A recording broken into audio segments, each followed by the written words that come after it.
right, here we are. This is our 200th topic. Ben has joined us for this because we pre-recorded this to get Ben involved. Ben, you're currently off in faraway land. I'm off in lands unknown. Mm-hmm. So we definitely not getting sick. Not getting sick. Hopefully, not getting sick. You may be off, but there's still quarantine, guys. So.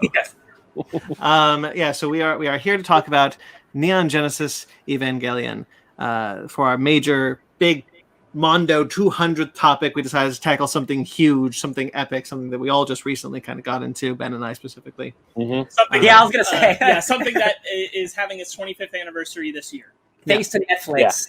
Yeah. The show for most of America is unwatchable. You can't find it. The DVDs are out of print.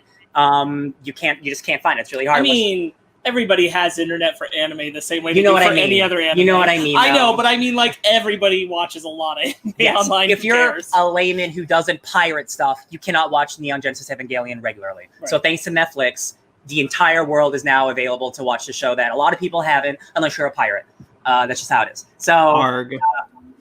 Arg? Is that what you said? Arg. Oh, Arg, yes. I mean, I was definitely one of those people when I was young. Yeah. So we all change. Now, Sparks, you should do a content warning. Yeah, okay, so first off, we're spoiling everything because we're talking about the entire 26-episode original anime series and, to an extent, Death and Rebirth, or Death True Squared, as it is on Netflix. Yes. And End of Evangelion.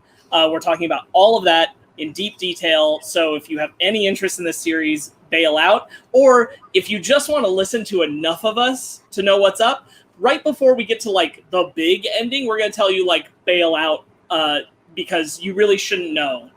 There are some things... It ruins the experience if you know the ending of the show and the end movie. Just bail out before then. If you really want to stick around, please, just for your own sake, bail out. And the other thing is that this show and this film involves a whole lot of talk about depression. It involves a whole lot of talk about suicide and sexual assault, and a lot of that having to do with minors. Yep. And we're going to be talking about all the angles of that and kind of what that means for liking the show and a lot of stuff there. So there's just a huge content warning. There's some really unsavory things that we have to discuss because it's what happens in the series. Yes. Yep. All right.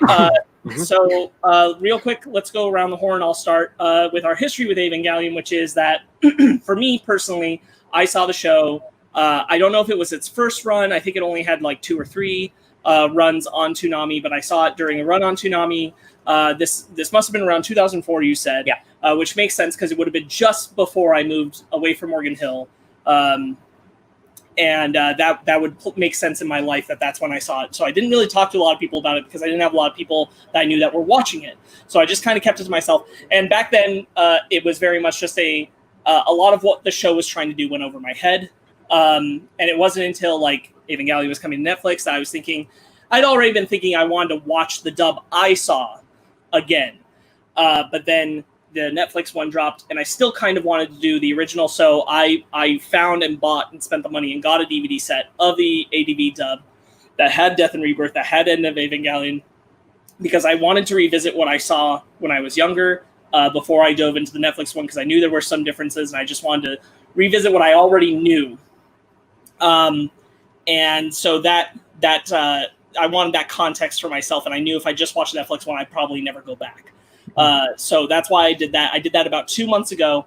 And then I found out that the version that I watched, because I watched it straight through, and on the DVDs, it has the original broadcast versions of the episodes, which means non-director's cut versions. And I didn't know there were director's cuts, so I started Googling right after I finished. And I found out that there were director's cut versions, which are actually scenes taken out of Death and Rebirth, which at that point I had watched Death and Rebirth. So I was then recontextualizing that. But what that did is that there were things in there I'd never seen before. And there are some moments, and I'll talk about them later, that totally changed the context of what's happening in the show.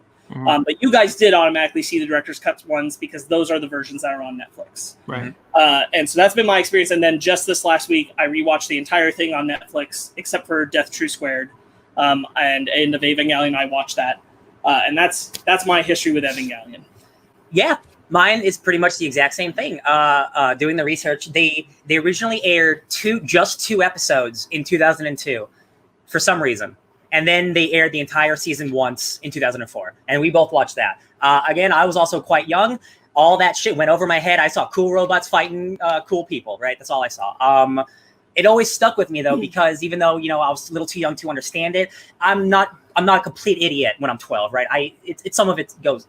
I just remembered an important point. So I did not see End of Evangelion until 2 months ago. Same. Because I I saw the show, but the movie never aired on Toonami or anything like that. So the ending was the show's ending for me.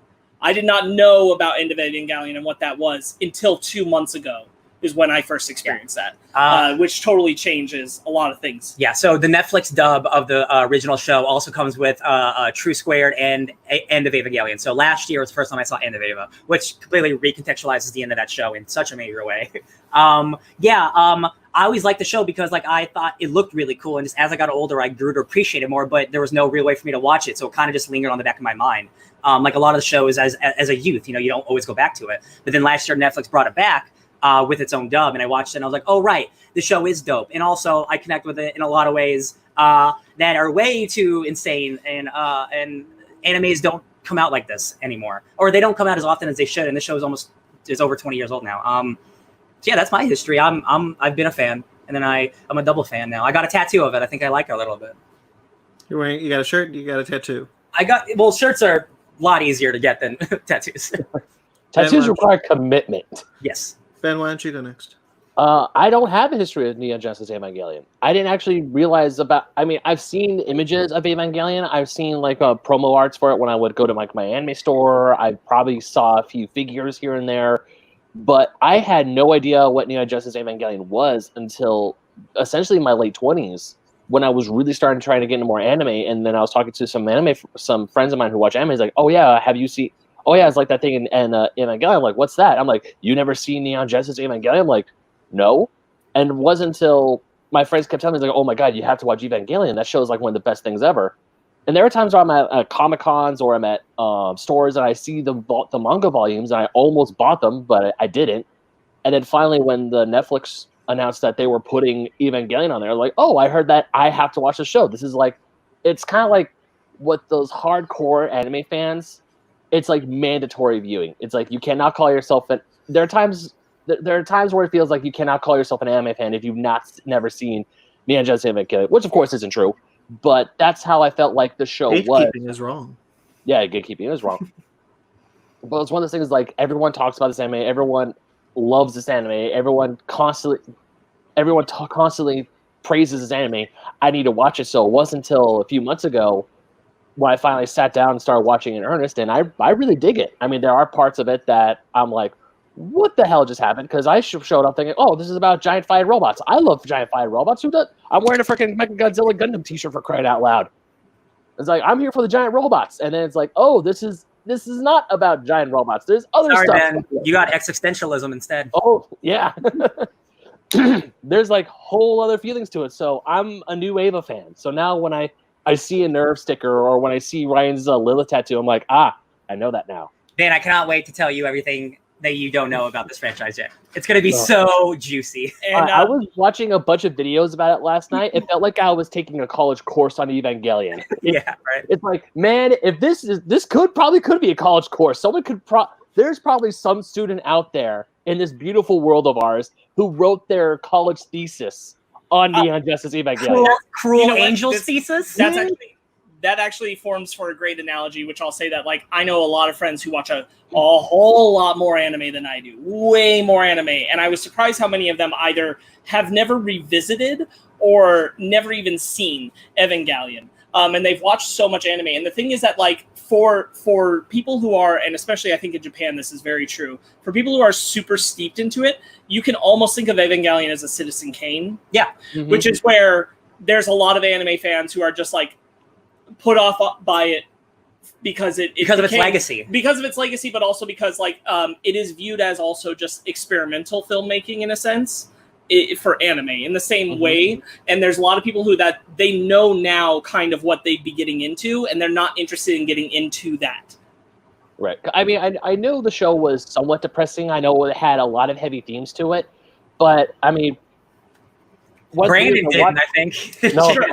My only point was like it's surprising how many modern anime fans actually actively just don't choose to engage with Evangelion. Okay. Yeah, mine. So I do have a history with Evangelion, but it's kind of a side history. Like Ava's always kind of been Like a side timeline, would you say? yeah, it's always kind of been on my periphery. Shave impact. And I was surprised watching it how it's always kind of been there, but I've never been told what it's about. The closest I ever got to it was my roommate at the time said, "Oh, Pacific Rim is just he wanted to make an Evangelion movie." And by the way, watching the show, no. Listen, Pacific Rim's dope. Pacific Rim is Neon Genesis Evangelion light. Yeah. I wouldn't even say that sometimes. Yeah. Because Jesus. So I kind of always knew it was about. I've seen some of the imagery of the first couple of episodes of the fighting and things, but I never really kind of, like Spark said, it's very much kind of the Citizen Kane thing anime. So I never really. I was like, okay, maybe eventually I'll get to it. Netflix kind of gave me the excuse that I don't have an excuse anymore. I should watch it. Yeah, and then I watched Shin Godzilla. Right. Yeah. And that kind of like spearheaded me to be like, well, shit, this is by the same guy. I should check it out because I really like Shin Godzilla. And just like Shin Godzilla, watching it, I was confused. I sat there oftentimes wondering, like, what the hell am I watching? Is this good? I think it is. The person next to me was asleep. Actually, it happened to Shin Godzilla. And much like Shin Godzilla, as I've gotten further away from it, it's been a couple of months since I've seen it, but I've only grown to like it more. Yeah, as it's kind of festered in my mind. There's something that Hideki Anno does with this in Shin Godzilla that I haven't. Because also, I'm not an anime expert. I've seen a lot of anime, but I'm not. I read a lot more comics than I do anything else. Right? Mm-hmm. He does something with bureaucracy that is inherently boring, but he makes it very interesting. Yes. And I don't know. It's just maybe it's just the phrasing and how quick and like he's like always throwing out jargon left and right, but it always feels like impactful and it feels like it's real, especially in Shin Godzilla. There's just 15 minutes of people just going from boardroom to boardroom, and I'm like, this is amazing. And that's what a lot of this show is too. I think his trick with it, both in Shin Godzilla and Evangelion, I'll say it's a little stronger in Shin Godzilla, is if you're actually paying attention.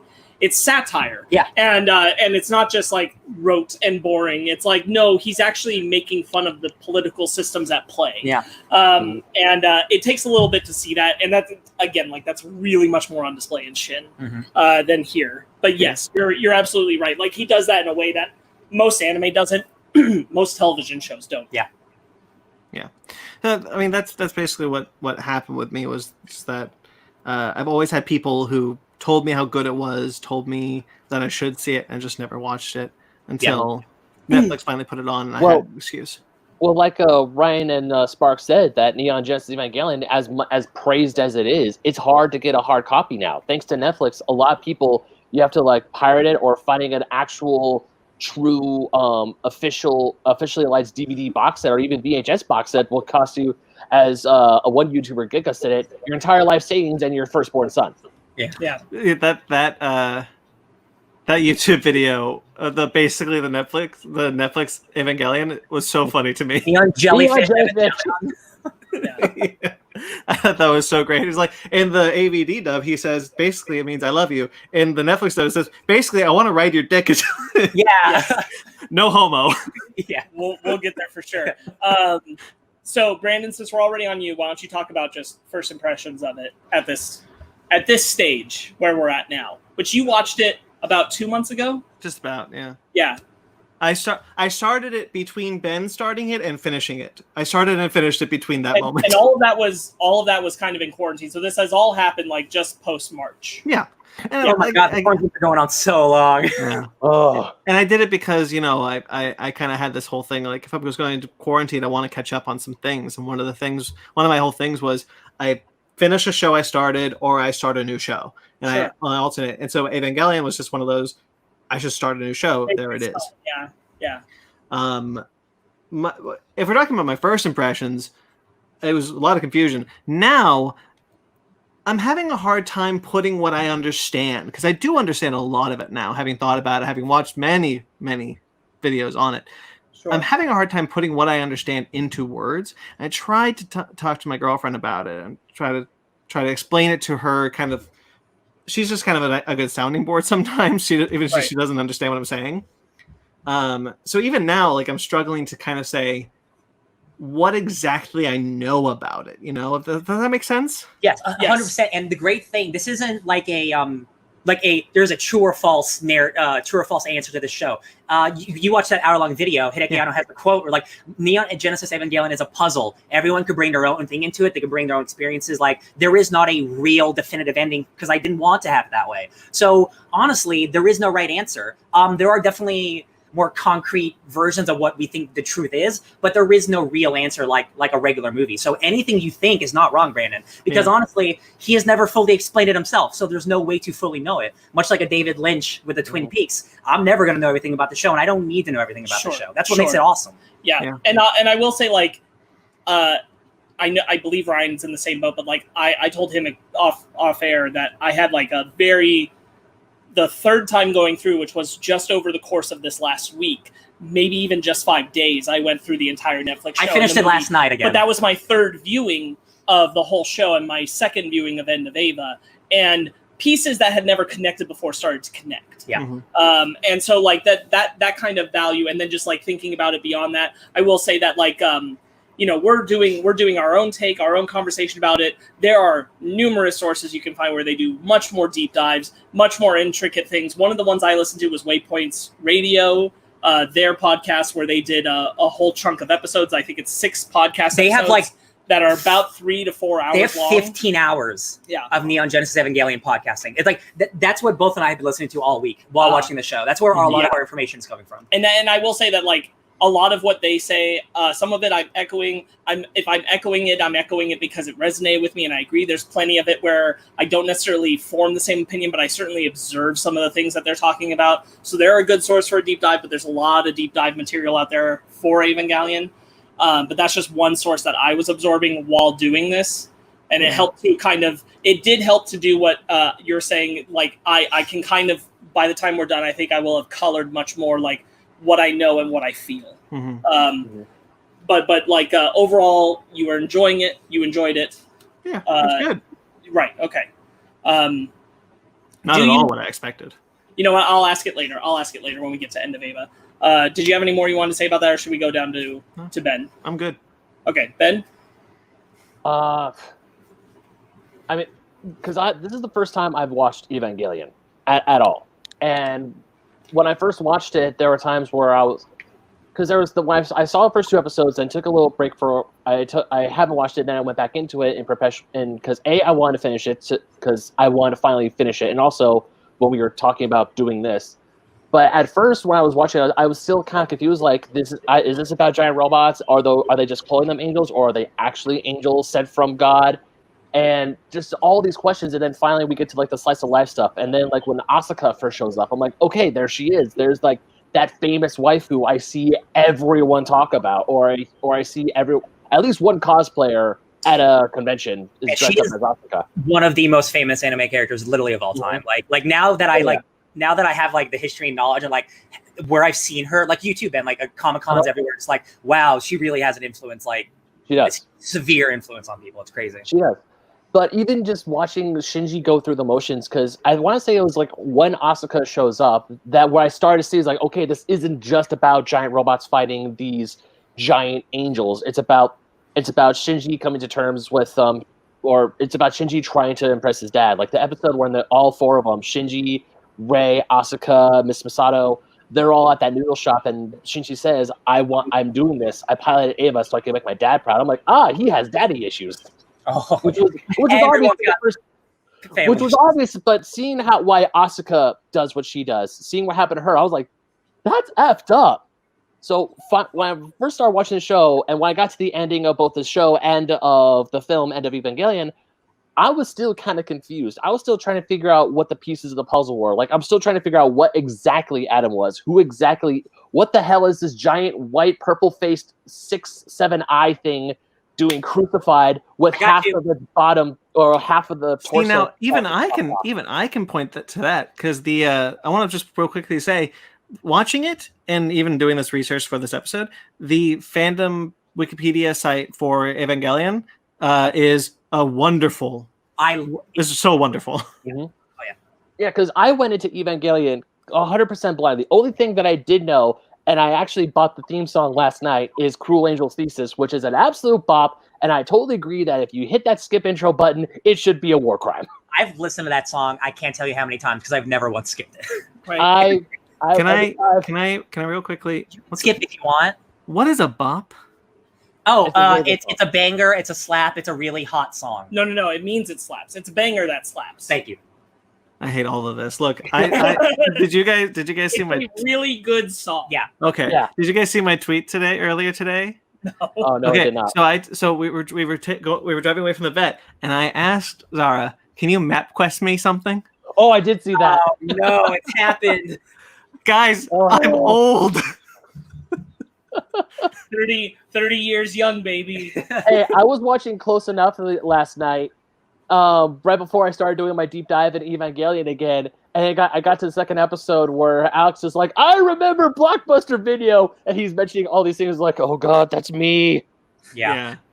Now, Ben, I want to contextualize something just compared to the rest of our experiences. Brandon, I believe when you watched it, you took maybe like a 4 day to a week break between the show and end of Evangelion, Yes. and that's it, right? But Ben, you took a much longer break. Yeah, I did. How did that feel without saying anything about end of Evangelion? But just how did you feel like you missed a beat going into that? Going into end of Evangelion, no, because I talked to Brandon a little bit after I finished watching the show, after the end of like the congratulations part. And then when I was talking to you guys about how Evangelion is essentially the end of the show, but through a different perspective, as I was watching this, I'm like, okay, it still feels, when I first watched it, it felt like I saw two completely different endings. And even some of the videos I watched, they said that there are still two completely different endings. The first ending, which is the ending of the television show, or the ending of the anime really, is Shinji, which is what I believe somehow how I first interpreted the ending, is Shinji finally accepting that he needs to fix himself and he wants to love himself. And that's where everyone pops up and says, congratulations. It's him accepting people into his life. It's him actually accepting essentially the human instrumentality project. And Yes. then when I got into end of Evangelion, and when him and Asuka, who I thought was like dead on the beach, and then when he strangles her and he stops and she says disgusting, and then it ends, I'm just sitting there going, okay, so did he not accept the human instrumentality project? What's going on here? You're 100% on the right path. Everything you're saying is right, Ben. But let's not talk too much about End of Eva. But you're on the right path, 100%.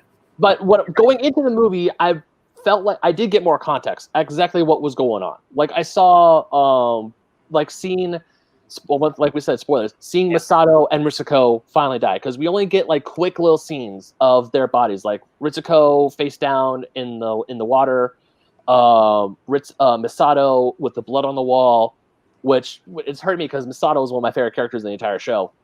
But finally seeing some context as to what happened to get to that point, I'm like, oh, okay, this actually does help my understanding.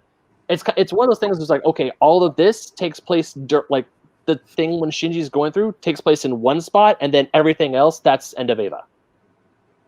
I mean, I know it's hard for me to try and describe what's going.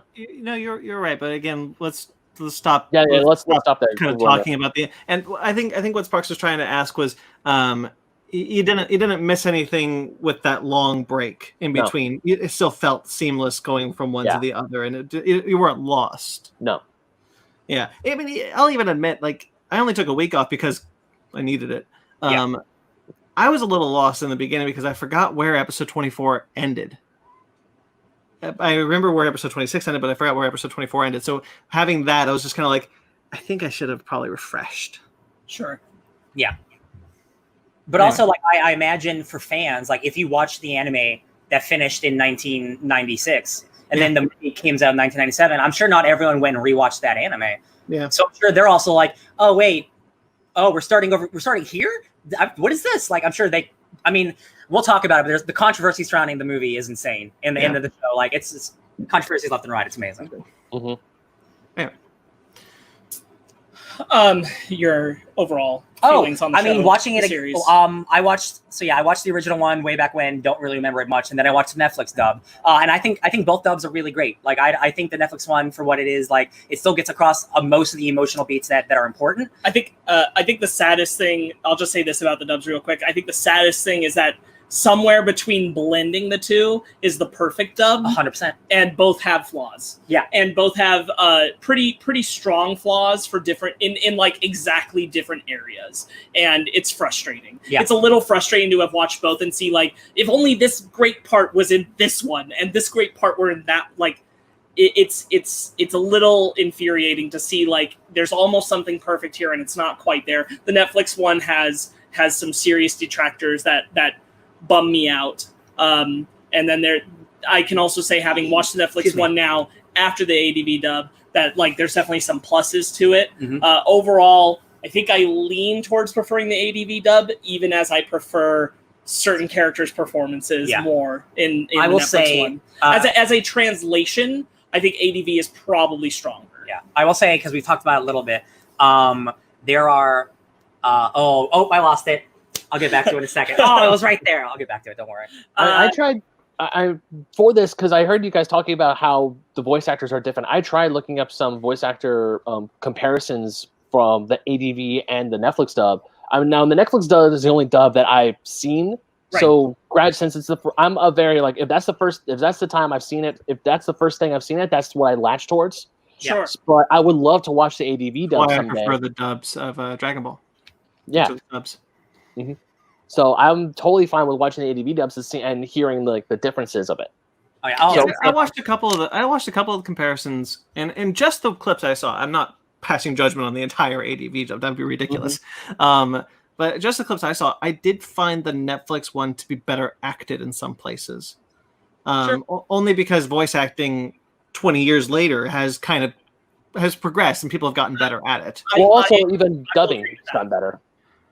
And dubbing has gotten better, just the technology. I would agree with that on a whole. Like, I do think, like, certain performances are just brought out better. Yeah. Even not saying, like, the voice actors aren't right for the role, but the performances are catered better. I will still, like, I said it off air, I'll still stand by it right now. I will just say I think ADV Gendo is far superior to the Netflix Gendo. I do not find the Netflix Gendo to be as menacing as the ADV one comes across naturally sinister. And that is my strongest one. But as far as, like, the other way around, Netflix Shinji is far more pitch perfect to Shinji than the ADV one. Yeah, I agree. Much better. Yeah, he brings so much more emotion to a character who's supposed to be really emotional. The original dub, Shinji's very much more reserved. So he is supposed to be a character with wild emotional, like, ranges, right? So, like, when the original Shinji goes, like, to a 10, it doesn't feel like a 10, right? Because he's already so middle. With the Shinji in the Netflix one, that dude's, like, he feels like a modern anime character. He is emotional like crazy, and that could be a bad thing, but it's not. I think specifically there's a blood curdling scream in episode 2.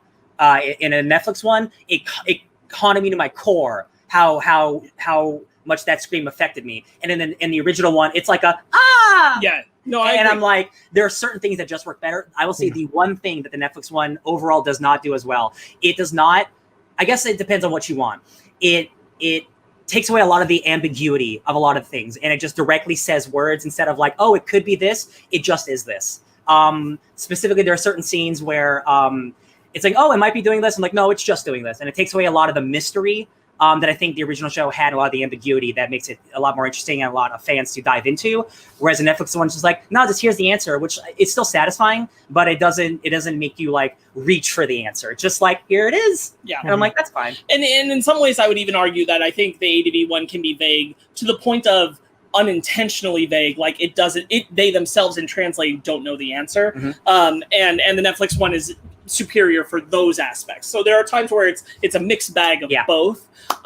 Let's just talk about the dub comparison stuff, because I kind of want to leave it behind to talk about just the story and stuff. But I'll say some stuff about the Netflix one is much better in as far as, like, how you can get away from what the show has written into it about sexism. Specifically, a specific example is very early on. There's a thing where in the ADV dub, Misato tells Shinji to just be a man about it. Mhm. And in the Netflix dub, her dialogue is more like, "You're a boy, you can deal with it." You know, it's less targeted of like toxic masculinity and more saying like, "You're a boy, don't be gross about it. It's fine." It just skews that line a little better. Yeah. However, I will kind of say that the show itself is writing a story of toxic masculinity, sexism being a part of the narrative of the show. So it is almost better to have that kind of thing built into the show. To confront it. But I don't think Misato is the person who should be saying things like that to Shinji, because that's not her character. So I appreciate that translation difference. That's just like a minor example, but it's one I wanted to take note of just to give you an idea of like where there are improvements on the Netflix one and things like that. Yeah, I mean, I know that a lot of people, well, not a lot of people, but I know that there are some professional translators who feel that the Netflix dub is probably more literal translation than the ADV dub. I know I've heard that argument. That's a big one. Is the calling them the third children, all that kind of stuff in the ADV dub. It's, you know, he's the third child, she's the second child. That is the intention of it to be interpreted in Japanese, but the literal translation to English is children. So they kept it literal, but when they did the ADV dub, and they've kind of talked about this, they've said that like, well, we thought that would sound stupid. Yeah. So they translated it to what the intent is, rather than literal. It does. And I think in the Netflix one it irks me, but I'm familiar with the ADV dub, so that does irk me when they'll say like, well, the third children, and I'm like, he's the third child. Just say he's the third child. Oh, that's interesting, because that actually didn't bother me. It kind of put me a little bit better into the world. Like, that's just a terminology they have. It's like they're using children differently than we would, and that's, not as a plural. That's certainly a case of like different exposures. I've known it one way. I will say, I think one that we can all kind of universally agree on is what I think the ADV dub has 100% over the Netflix one is that they decided what the name of the corporation is and stuck to it the entire dub. Hey guys, what's the name of the organization, real quick? What is the name of the evil organization? Nerve? No. The one that's Sele. Sele. Is it Sele? Or is it Zele? Or Zilla? Zilla? Because they say different versions of it throughout the Netflix dub, sometimes in the same episode. It's like Leah and Leia in Star Wars. Fuyutsuki constantly calls it Zila. Which I'm like, I don't know where he's getting that X or Z There's from. A Zele, there's a Sele. So in the ADV dub, it's just they decided Sele, and it's that the whole time. Whereas the Netflix dub, they constantly are changing its name. And it's things like that where I'm like, that's just, I don't mind if it's not the same. Like if it's a different pronunciation from the ADV just make it consistent. I just want it to be consistent throughout the show, and it's not even consistent throughout the show. And that kind of stuff is the kind of thing where I'm like, you should just dialogue track better. And there's a couple of instances of similar things in the Netflix stuff where I'm like, just track that better. I guess I didn't notice that, but to go back to like the children thing, I wanted to say, for me, it's a lot like when Gurren Lagann translated Simon's name to Simone. Sure. You know, that's not how you pronounce that name in American, in English, but they kept it that way because that's what sounded kind of better for that show. Exactly, because they translated literally, that's actually kind of agreeing with what I mean is that like if you spoke Japanese and you were hearing what they say when they're talking about the third child, the interpretation would bring you to the third child. I see. Not the literal translation from Japanese to English when you're just looking at it on paper, which becomes the third children. Which is why I'm saying they should have stuck to the intent rather than the literal translation. Because going to Simon would be literal translation. Right. With what you mean. It still does work in like a weird like science fiction world building. Right. It doesn't really matter. It's a matter of preference, especially when you've heard one before the other, or you've heard both, and you kind of go, well, I lean this way, I lean that way. I will say Asuka and Misato are pretty much pitch perfect in both. Yeah. Both voice actors for those characters are fantastic in both. I really have no complaints about either, and I have no preference. I really like both of them a lot, so I can't say I prefer either over the other. Yeah. Which is nice because they're personally my favorite characters. Yeah. The voice actor for Rei and Yui is the same in both dubs, which makes sense. But I think the Netflix one does a better job of sounding like an almost different person, even though it's the same voice actor. Yeah. It's very clearly the same voice actor. In the original. Sounding very similar in the ADV, Yeah. It's true. Yeah, okay. Anything else you guys want to add about the dub, or should we? Oh, Kaji. Yeah. So I I'm actually conflicted the more I think about it, because specifically the character himself is really flawed. Yes. So in the original dub, he sounds so much more sleazy and so much more like a dirtbag than in the Netflix one. In the Netflix one, he's a lot more suave, I think. A lot more like, I believe the Netflix Kaji is admired by all the children and all the women want to sleep with him, blah, blah, blah. The Netflix one, I'm like, why does anyone like this guy? He is a dirtbag. But Misato apparently likes dirtbags. You mean reverse that? The ADV dub is the sleazy one?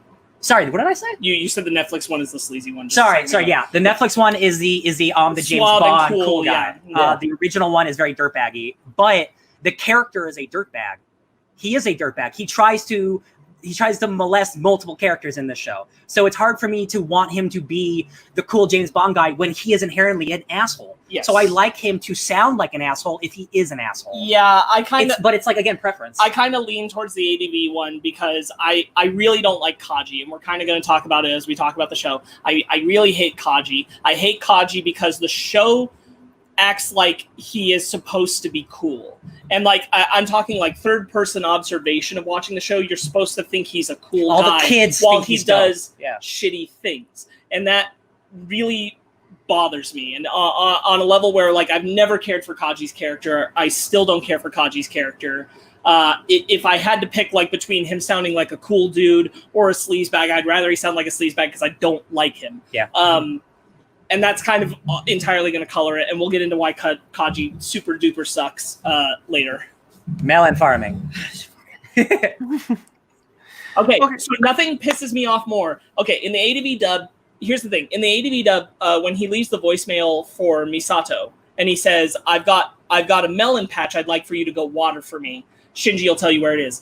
In the Netflix dub, he says, I have a flower garden I'd like for you to go water for me. Like it's supposed to be some fucking gag on her when she goes and finds out it's just a bunch of melons because boobs. And I hate it. I hate it so much. Anyway, Kaji's the worst. Let's talk about the show. Let's only keep ourselves completely locked into episodes 1 through 24. Yeah. That's a lot of room to bounce around, but let's not get into the 25, 26 stuff yet. Yeah. Right. So there's Angels and Avas, and Shinji can just automatically pilot Ava Unit 1. We are not going to recap the show. We're going to bounce around a lot. I thought we were. We can start at the beginning of like how the show starts. Like, it is about the first angel attack in like 15 years, right? A giant kaiju comes, and in the Japanese military has this organization called NERV, and they have a bunch of kaiju fighting robots called Avas. Yes. And Shinji is going to go tell his dad off because his dad sucks and he hates his dad and they have a bad relationship. But spoiler alert, he's got to pilot the robot or else the world's going to end. And he doesn't want to do it. And he cries about it. And he does it. Well, originally he does it because he sees Rei getting carted off because she was in Ava Unit 0. And she's already messed up. Yeah. Yeah, she got her ass kicked. Well, she didn't get her ass kicked. The Ava rejected her. Mm-hmm. So Shinji immediately assigns some sense of obligation of I must do it so she doesn't have to. Yes. Yeah. From the very beginning of the show, you realize there's something off about the Avas. They can't just be mechs. If you didn't get it by it being able to put its hand up and protect him in the first episode, you get it by the end of the second episode when a giant eyeball shows up. Yeah. Which is pretty much the moment where everyone goes, "Oh, this is a different show." I love every episode or every couple episodes, something really messed up or something really weird happens. And all of the NERV characters just treat it like it's normal. Like, oh, yeah, okay, of course it's going to happen. And the audience is like, excuse me? Can you explain that real quick? And literally for like 15 episodes, that keeps happening and nothing's explained until shit hits the fan. After the eyeball thing, after the eyeball reveal, they're just like, oh yeah, the Ava went rogue, and it's like, can we talk about the eyeball? Yeah, actually, because at first when I saw, I had no idea. I thought they were just giant robots like Gundams or gunmen or just mechs. And then when like the first Ava is like just like kicking Shinji's ass, like it has its fist on its head, and it's like it's doing like the elbow rocket thing, and then it just pierces the head of the Ava and blood starts spewing out. Like I had to convince myself. Robots have blood, excuse me? Yeah, when I first saw that, I'm like, either that is 100% blood, or they decided to make their oil red and it's spewing a lot. Nope, that's blood. This robot's got blood. Why does this robot have blood? When Shinji is like passed out, right, and the Ava wakes up and defends itself, What do you think was happening? Do you think it was Shinji doing that, or like at I that have moment? no idea. I was Okay. like, So watching, Oh, actually, I can no. answer that. I can answer that. So watching mech anime for as long as humanly possible, Yeah. you were led to believe that even in Pacific, let's say Pacific Rim rules, your mind's connected. That's what happened. His mind went berserk and made the robot go berserk. That's what you're thinking. Yeah, It's what you're thinking. unlimited willpower. Yeah. And it's crazy. It's crazy to kind of just be like, nope. Yeah. No. like when the Ava one's mouth opens and it has like that teeth and it started roaring. I'm like, okay, there's something else in this machine. That this isn't just a robot. What's going on here? It's What an the hell is going on? It's an armor-plated thing. I'll Angel. spotlight two things just from the first two Not an angel. episodes that have always rung true for me, which is that regardless of what I'm going to say about what works about the show and what really doesn't work about the show, when we get to that, there's undeniably really, really creative filmmaking at play here. This is clear at the beginning of episode 2 when Shinji's in the middle of the battle and his head has been pierced and it's looking really bad and he's screaming, and then it just cuts to him in the hospital bed. And it doesn't explain to you what happened. You don't get a cut back to it until the end of the episode. It just makes you sit in that feeling. And I think that's really just that tonally sets you up for what the show is, which is like really spacey. It is just not what people are used to watching at the time. It's not even something most people expect in anime these days. Yeah. Even prestige anime, if you want to call it that. Japan is in a eternal summer, so cicadas are going off all the time. So you always hear bugs, and it just always every episode has just beautiful, just still images of just what the city looks like, and it's bugs creaking. And it's just So the world has been. So the world has been 50% of the population has been destroyed, killed because of the second impact. That's what we're told in the first episode. Whatever the second impact was, which we don't learn about for a while. There's a school teacher who keeps trying to tell the kids, but we keep going away from the teacher. In the year 2000, which in the context of the show was 5 years from when the show came out. Yes. But for you guys having watched it now, and even for us when we watched it was a while back. Yeah, that's wild. Yeah. The other thing I was going to say is that I can still remember the first time the most distinct memory I think I have of watching Evangelion the first time is the first time the eyeball showed up. Mm-hmm. And Shinji screamed. And even though it wasn't the blood-curdling scream we have the Netflix one, it was still effective enough for me at the time that I went, I'm not taking away from it. What the crap is happening? And that's really formative of my time with the show, for sure. We don't know what happened in the second impact, except we do, but we don't. We learn about it a little. Yeah. We learn about it. I mean, like, later. we know. I know we know. Yeah. And again, if you watch the Death True Squared movie, the very first scene is the second impact in Antarctica. They restructure the entire show so it makes sense chronologically, which takes away a lot of the mystery, but like you immediately always know what's going on, which is very cool. And the scene he's referring to is the scene that is in the director's cut of the first episode of episode 21, where Misato? they show the footage of Antarctica, the like surveillance footage. Yeah. And it's the only time in the show, now that it's a director's cut episode, it's the only time in the show where it starts with a scene rather than the intro. Yeah, there's no intro. Yeah. And they're like full-length episodes. And then that's the episode where they do like Fuyutsuki's history with with everything and show Yui for the first time. Man. Yeah.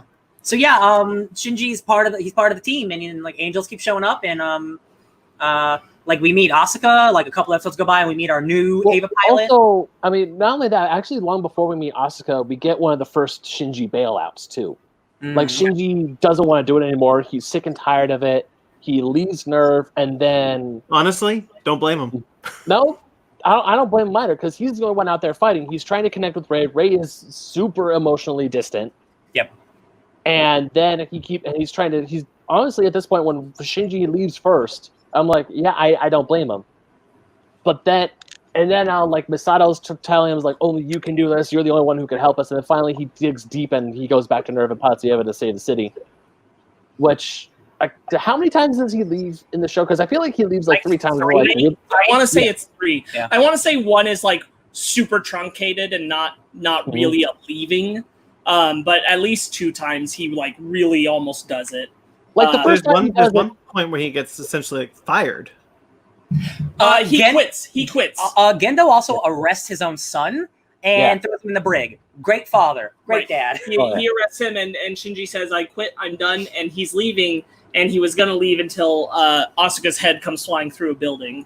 Her Ava's head comes flying through a building. That's right. Mm-hmm. Anyway, we'll get to that a little later. I want to talk about Misato real quick. Misato, in the context of the show, and I'm totally ignoring End of Evangelion, and we'll get into why I'm ignoring it with this fact later. But Misato in the show is probably one of the most fleshed out, well-realized, complex female leads in anime ever. She's a millennial queen. And I love the crap out of her. Dude, there's a reason so many people identified with her like in the 90s and then watched this. I'm like, oh my God, yeah, 100%. She's totally so many young people trying to do like a hard-ass job, just living day to day, drinking a bunch of beer. Like, she's so relatable. The amount of times, like, the only linchpin in her whole story, and it only bothers me in one specific episode, is Kaji. Yeah.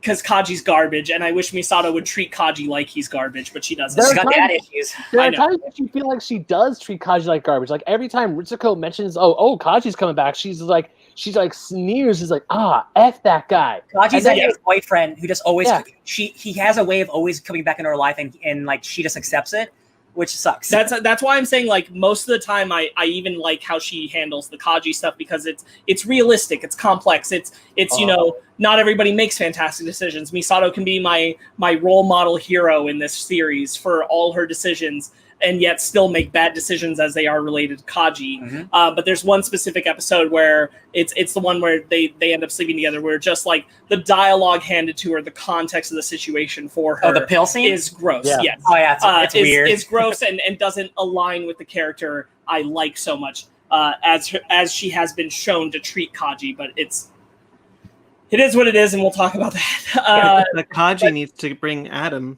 to Gendy.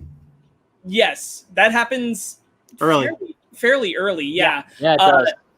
I did not catch until I was watching it, the rewatch. Yeah. Really close together, that Adam, the embryo, is what is in Gendo's hand. In the director's cut later episode. Again, that scene is not in the original broadcast version. There is no part where Gendo's standing talking to the Ava and having an eyeball in his hand. That didn't happen, so that totally changed my depiction of like what was going on in the show again compared to like what we originally saw, because we didn't see that when another one of those scenes that's like, oh, what's the show about? Gendo gets Adam's like, this is Adam, the first human, and it's a little embryo angel looking thing, and I'm just like, excuse me, can we come back to this? Not for a while. Don't even worry about it. Well, that's what I wanted to say to Ben. Ben, I corrected you. The Avas aren't angels. Right. Avas are humans, angels are humans. Everything is a progeny of an alien that makes humans. We're all the same, different forms. Yeah. Not a Stargate. Born of two different beings, Adam and Lilith. Yes. Yeah, because like when they first brought in Adam, and I'm like Adam and Eve, Adam? What? That guy? Ben. Adam and Eve. Adam creates Ava. Mm-hmm. Because of the this plays in a lot of like biblical wordplay, but sometimes not really with context behind it. No, just cool. Some I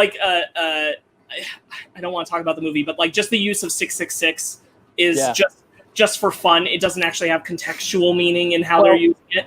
I watched the video. Sorry, Sparks. But I lost it. Go ahead. No, because it was. I started picking up on the obviously the religious imagery, like angels, the names of the names of the Magi, Balthazar, Caspar, and Malky something. Malchior. Those some angels very early on when they like flash lights down, they throw up cross light. Yeah, their explosions are like. And also the name of the Magi computers. Those are the name of the three wise men who visited baby Jesus. Yes. They're the three wise men guiding the Evangelions to prosperity. Mm-hmm. Yeah. Mm-hmm. And even because I watched the video, Wisecrack video about like the philosophy of Evangelion, and they did mention all the religious context to it, like that. I know, like that's that symbol we see in the very beginning of the opening, the blue one with the wings, and we eventually see that near the end of the show. That is actually a real Hindu, not Hindu, Judaism thing. Yes. Yeah, I don't know why I said Hindu. I'm sorry. My only point, what I was saying, is that like there are things that have religious context that are actually used, and there are some things that just they have no religious context. They're just further extrapolating upon like what already is there and saying like, oh well, we'll throw that piece in here, but it doesn't actually mean deeper things to the religious symbolism that's going on. And like the whole intent, like we'll just cover this real quick. Like the angels are designed to be more like what angels were talked about being, like in the Bible before. Yeah. Before paintings were written as like more humanoid images, they were supposed to be much scarier. Watch that Noah movie with Russell Crowe. You'll see some crazy ass monsters in there. Oh no, I was actually about Sparks. Good thing you mentioned, because I was about to mention that too. Because in the Bible, angels are not depicted with humans with wings. Are these. They are these. Yeah. I think I'm the only person who's going to get that, Ryan. They are these bonkers-looking things that are like, what? Yeah. And then you look at Renaissance paintings. You look at Renaissance paintings, and then the angels. Like you look at Michelangelo or some of their paintings with the angels in them. It's like they're actual human beings. Yeah. With they look like people. But real quickly, Ben, just to contextualize you, the movie Noah by Darren Aronofsky has angels and they're rock monsters. That's what I'm referencing. Okay. I really appreciate the uniqueness in the designs of all the angels. I think that some of them look absolutely scary, and others in a way look beautiful. Yeah. And I appreciate how diverse they are. I think it's a really cool how they realized all of the angels. Despite turning into like a monster of the week, like where there's a new monster they fight every week, every design is so unique, and it's never the same challenge. It's always there's always a different way they have to deal with it. One of them is a microscopic cyber angel that attacks Nerve from the inside. Another is a orbital bombardment thing. Another is one that lives in the bottom of a volcano. Like they're all so vastly different. I love monsters like kaiju. Like kaijus are cool, but like these are beyond that. These are That was what I was thankful for the fandom Wikipedia for Evangelion. The idea that the progeny of Adam were meant to be able to take whatever form they wanted, and that's why all the angels end up differently, is because they are taking the form that they want to take, and it doesn't matter. They're not stuck in a form like the progeny of Lilith. Yes. And I really I like that they have things that are alluding to. I love the choices when they do choose to use like music written to exemplify like God or angels, like using Hallelujah, using Ode to Joy, but specifically the use of Hallelujah, which I was nervous for some reason the Netflix version would change. I'm like, it's not a rights issue. Everyone can use Hallelujah. It's so old. But I was just concerned that they would recontextualize that since we lost Fly Me to the Moon. That was a rights issue. That's Asuka. Man, like that angel is probably one of my favorite moments, because it's an angel that they can't reach, blasting down a light upon Asuka that defiles her mind. And basically faces her against her sins is the idea. And I think that as that blasts Hallelujah when it does it is so evocative and powerful. I thought something was wrong with Netflix when it started blasting Hallelujah. Even Fanny, when Fanny perked up, she's like, "Are they playing Is something wrong with Netflix?" It's very jarring, but it's also very strong because of that choice. Yeah. Oh yeah. So we got one of the things that. Sorry, Ryan. Go ahead. Oh no, I was going to continue on, but you go. One of the things that I was going to say is his music. The Ano, right? Yeah. Yes. His music choices have always been kind of eclectic. If you watch Shin Godzilla, the music in that movie is almost completely composed originally, except for the 1954 recorded in 1954 original Godzilla theme song. It just appears, and it doesn't fit tonally with the music of that movie, but it's a Godzilla theme, so it needs to be there. And the Decisive Battle remix from Evangelion. Yeah. Yes. Which is itself kind of a riff on an old James Bond piece. Yes. He makes some bold choices with the music for sure. Fly Me to the Moon. I want to talk about it because you guys didn't have the exposure to Fly Me to the Moon that we did, and this is another reason why I think overall I end up favoring the ADV version, is because Fly Me to the Moon isn't just the end credit sequence; it's also instrumentally put throughout the show. And in a lot of places where it was put throughout the show, Netflix decided to just not have music. And I think that's more a detriment to that adaptation than a help. I would rather they had either used different music from the show or composed new music from the show. Also, the music from the show is fantastic. Yeah. I just want to acknowledge that. All the original pieces are so good. Rewatching the original one, yeah, like, because again, I watched the Netflix one, so like the Fly Me to the Moon stuff was out of my brain. Rewatching the original, yeah, Fly Me to the Moon is instrumentally used in many of the episodes. Verses from the song are used for dialogue. Yes. Every single episode ending has a different version of Fly Me to the Moon. Some of them are used multiple times, but there's at least 15 different versions of that song for the credits, and it's astounding. And they're not chosen randomly. They are chosen to kind of counter pitch where you ended the episode. It's meant to leave you with kind of a feeling of either reflection or alleviation. Yeah. But they are chosen specifically to either be somber or more uplifting, whatever. And I think just having the one theme that belongs to Ray be the ending, which the Netflix version chose to do. It doesn't leave you sad too. It doesn't leave you on the same note when you're exiting the show in the way that the original version of the show and the A to B dub is intended to. I think that's a bummer. Yeah, like watching like the later episodes, like when it gets to the really heavy shit and you have somebody die and then it cuts to fly me to the moon and I'm like, oh my god, like he's messing with you, right? Yeah, and it's very effective. Purposeful to like jar your emotions up. And I find that overall purposeful and better. And I'm sorry that you guys couldn't experience that through the Netflix version. I've never had credits, at least not in the wild, that actually impact the show. Yes, like it really is like they really did think of everything. It's nice. I'm kind of bummed. Yeah, I'm about to say, because I'm kind of bummed I never went through that. I mean, I only watched the Netflix dub, so once I hit the credits, I just click the next episode button. For sure. And in a lot of other anime that I have seen, the end credits song is just the end credits song, and I'm just like sitting there trying to skip through it so I can get to like the next episode preview or just get to the next episode entirely. So the fact that Fly Me to the Moon in the original ADV dubs actually meant something kind of bums me out that I was robbed of that experience. And just to be clear, like, Fly Me to the Moon is part of the original Japanese broadcast. Like, it is not just the American, because some people think that it's just the ADV show when people are talking about, oh, do you used to have Fly Me to the Moon? That was a choice by Anno. That is part of having it in the Japanese version. Japanese artists sang that song. Doing Fly Me to the Moon. Yeah. That was purposeful, and so you're missing some of the vision by not having it. And so that is a bummer. I understand why. It's just kind of a bummer. Sure. Yeah. Good news is it's on the soundtrack, so that's good. Yeah. There you go. Yeah. Anyway, so let's meet Asuka. Let's meet Asuka. So yeah, there's a couple angel fights that are super dope with Shinji or Rei. Hold on, let's put a pause on Asuka. Let's talk about Rei before we get to Asuka. Let's talk about Rei. Rei and who we now know is Rei 2. Most of the time that we're watching her in the show. Yes. Rei squared.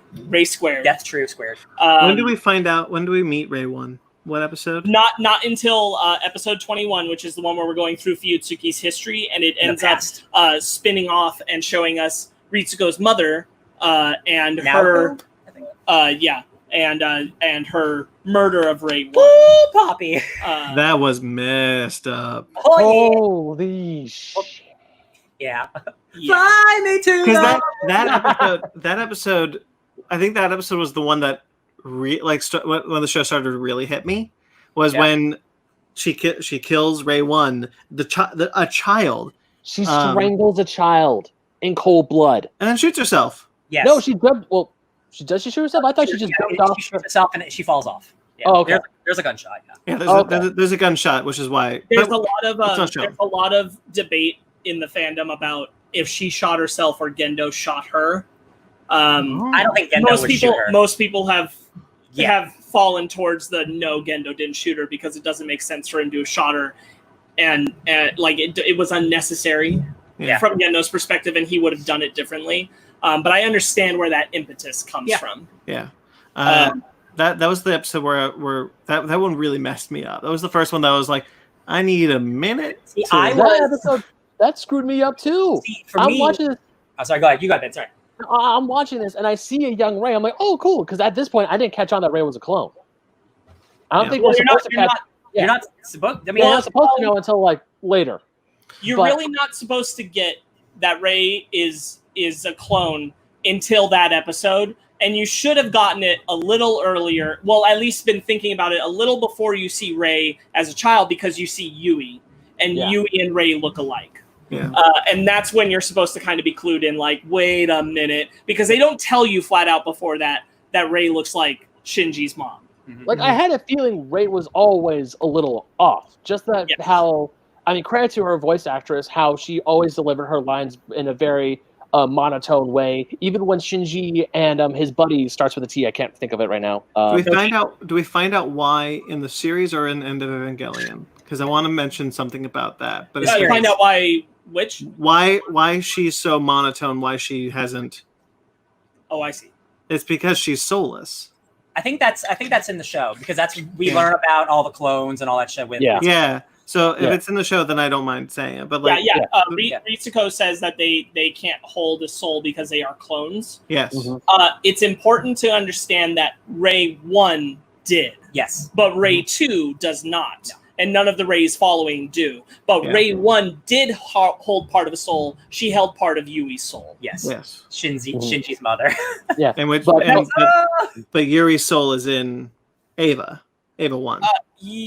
Most of her soul. Yes. A part of her soul was in Rey 1, which then became Rey 1's soul, which is then Eva Unit 0. Right. This is very Kingdom Heartsy getting souls. It's like how Asuke's part of Asuke's mom's soul is in her Eva. Yes. Not a full soul. All of the Evas, with the exception of Rey's, are their moms. Toji's mother is in. That's him. That's the guy. Toji's mother is in Eva Unit 4. See, that's where the show really started to get me. Once the episode that focuses on Toji and I forget the lady's name, who has like the Ikari, who was like, oh, I have some extra lunch for my family. Like, do you want them? I was like, yeah, I'll eat your leftovers. Like, Toji's kind of been like a jerk, and he's slowly becoming like a character. And this was his character episode. And his character episode ends with him playing basketball, and then he's gone. And then Shinji has to fight somebody, and he doesn't know who he's fighting. But everybody else does. But everybody else does. And everyone keeps trying to tell Shinji, but it just keeps getting cut off.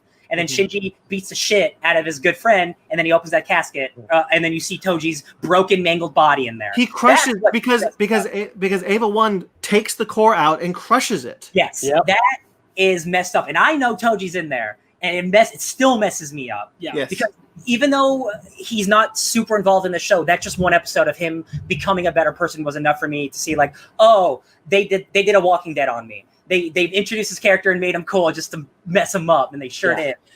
Oh man, that's messed up. And then what happens to him with the Eva is so gruesome. Yeah. Like, because when I was that's who I was trying to mention. Because when Toji and Shinji go to Rey's apartment, there's nothing in there besides like some laundry and a fridge.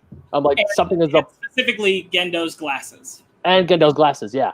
So I'm like, something is up. Like, I knew something was up with Rey the whole time, but then finally. Damn you, Gendo. Yeah. But oh god, that scene with Toji just broke me. Like when the class rep was slowly trying to like, yeah, I have feelings for Toji, because the whole time you think the class rep hated Toji and the buddy with the glasses, and then she starts falling for him, and Toji almost dies. I'm like, so can't anyone in the show be happy for like 10 goddamn minutes? Does everyone have to be sad?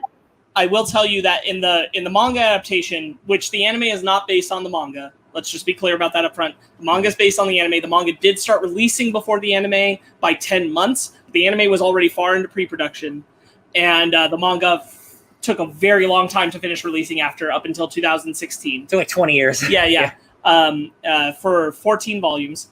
So they spend a lot of time doing that. It is its own version of the story. What I will say is that in that version, Toji dies when the plug is destroyed. He's not saved.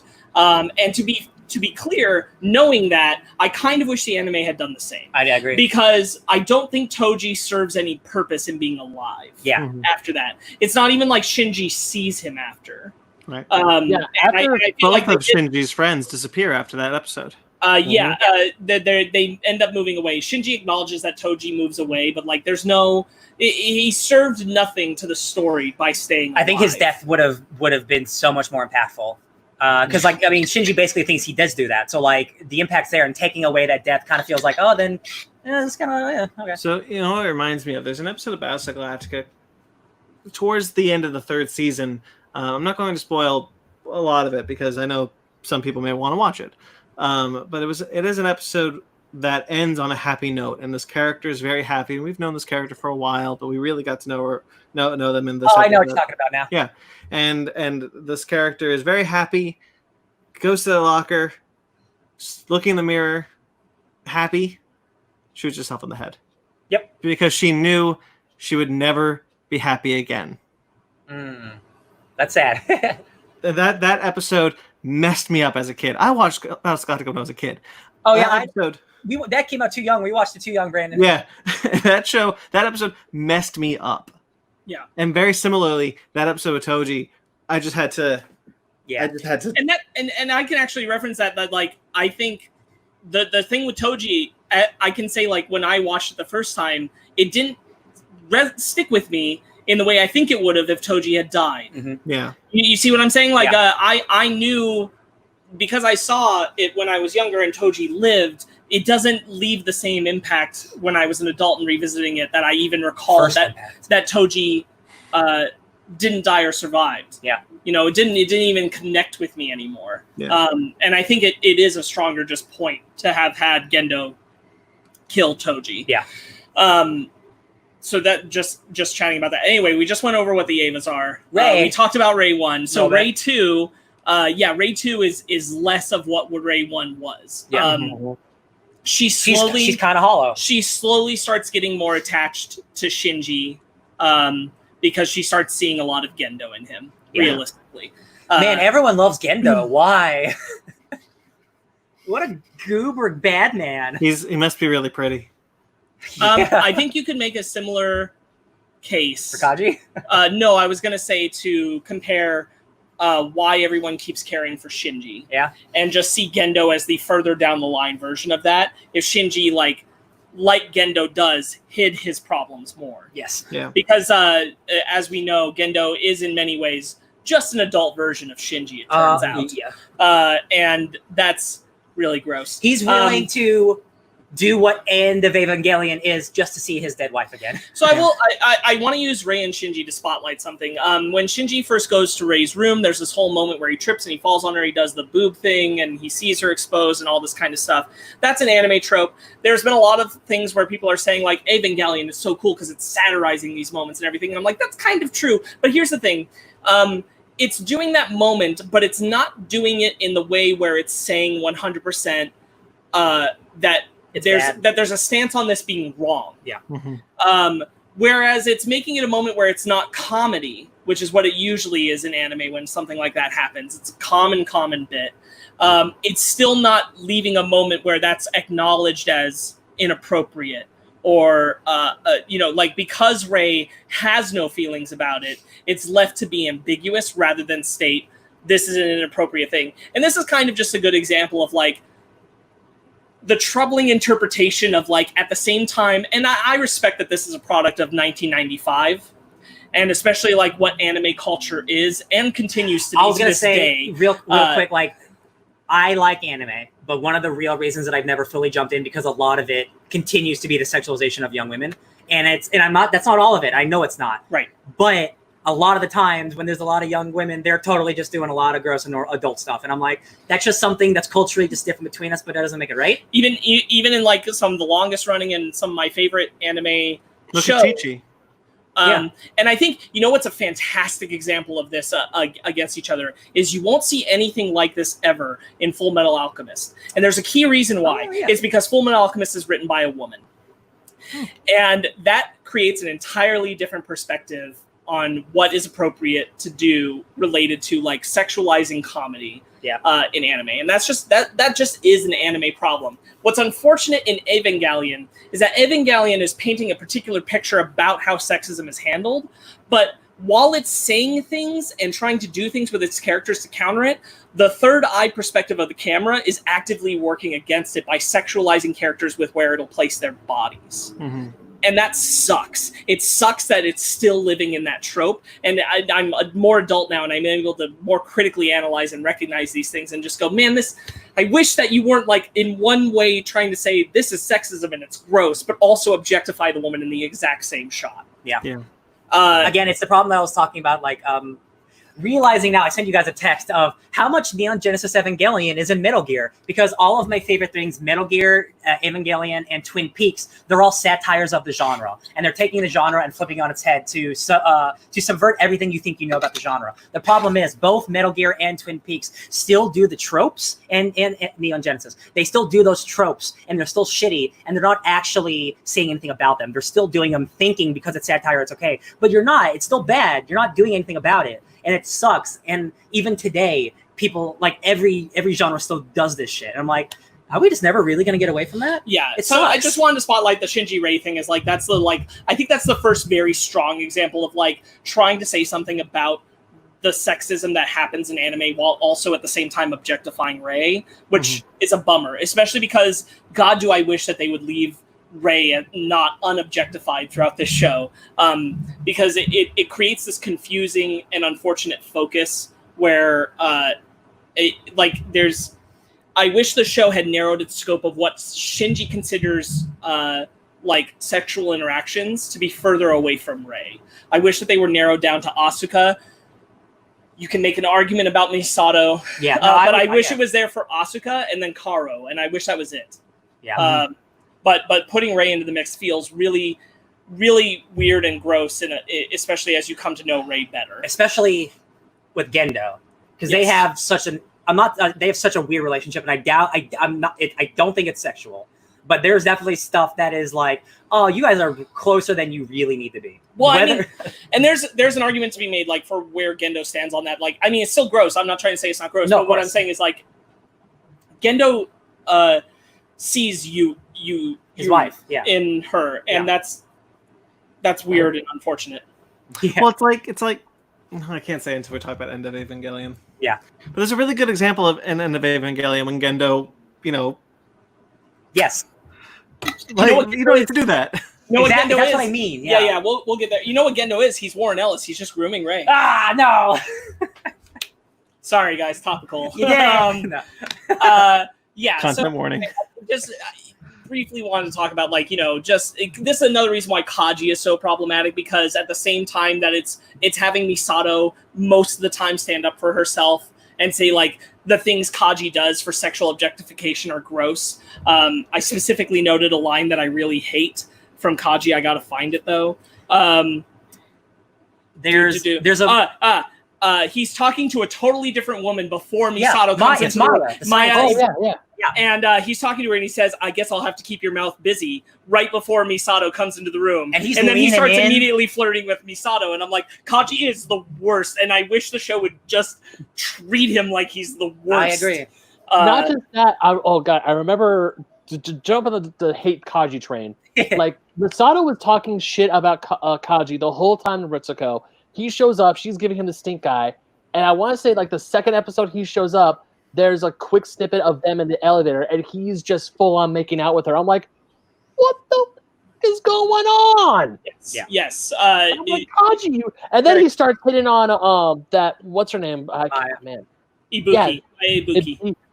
He starts hitting on Ibuki. I'm like, but oh, you're just screw this guy. Yeah, Misato was right. I mean, look, in fairness, I don't actually, our main character is kind of insufferable too.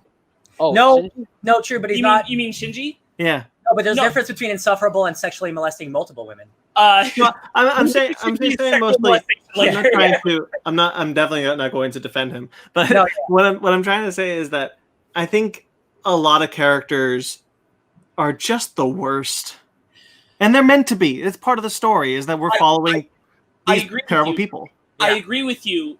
What's a bummer about it is that nobody ever takes the stance to say that, like, Misato never, she inevitably, not only does she eventually end up sleeping with Kaji in the show, but then later has to reflect on it and say, I just want to feel dirty. I want to be soiled. She says these things about herself in the context of having slept with Kaji. Yeah. And that's a really gross perspective to put on women.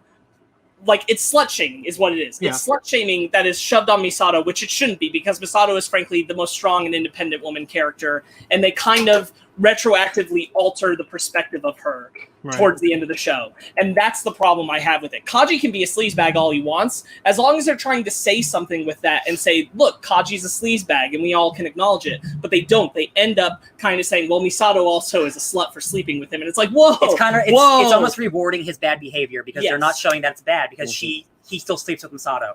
Definitely. And he ends up kind of being a hero at the end. So it's like, oh, you're supposed to root for him. I'm like, but I don't want to. Right, yeah, he's supposed to be like the debonair James Bond spy. Kaji is, in my opinion, like the weakest link of the show, because he works so actively against a strong female arc and ultimately dismantles it. Sure. And that's the bummer, is that there's such cool things that could have been said about like perspective on sexism, and like so many examples are made of Misato being able to prove herself amongst sexist men. The strongest one is in the Jet Alone episode. Oh, I love it. Where all the men are like, hysterical women, ha ha ha ha, and Ritsuko has her own plan, so she's just letting it slide, but Misato's like, no, fuck that.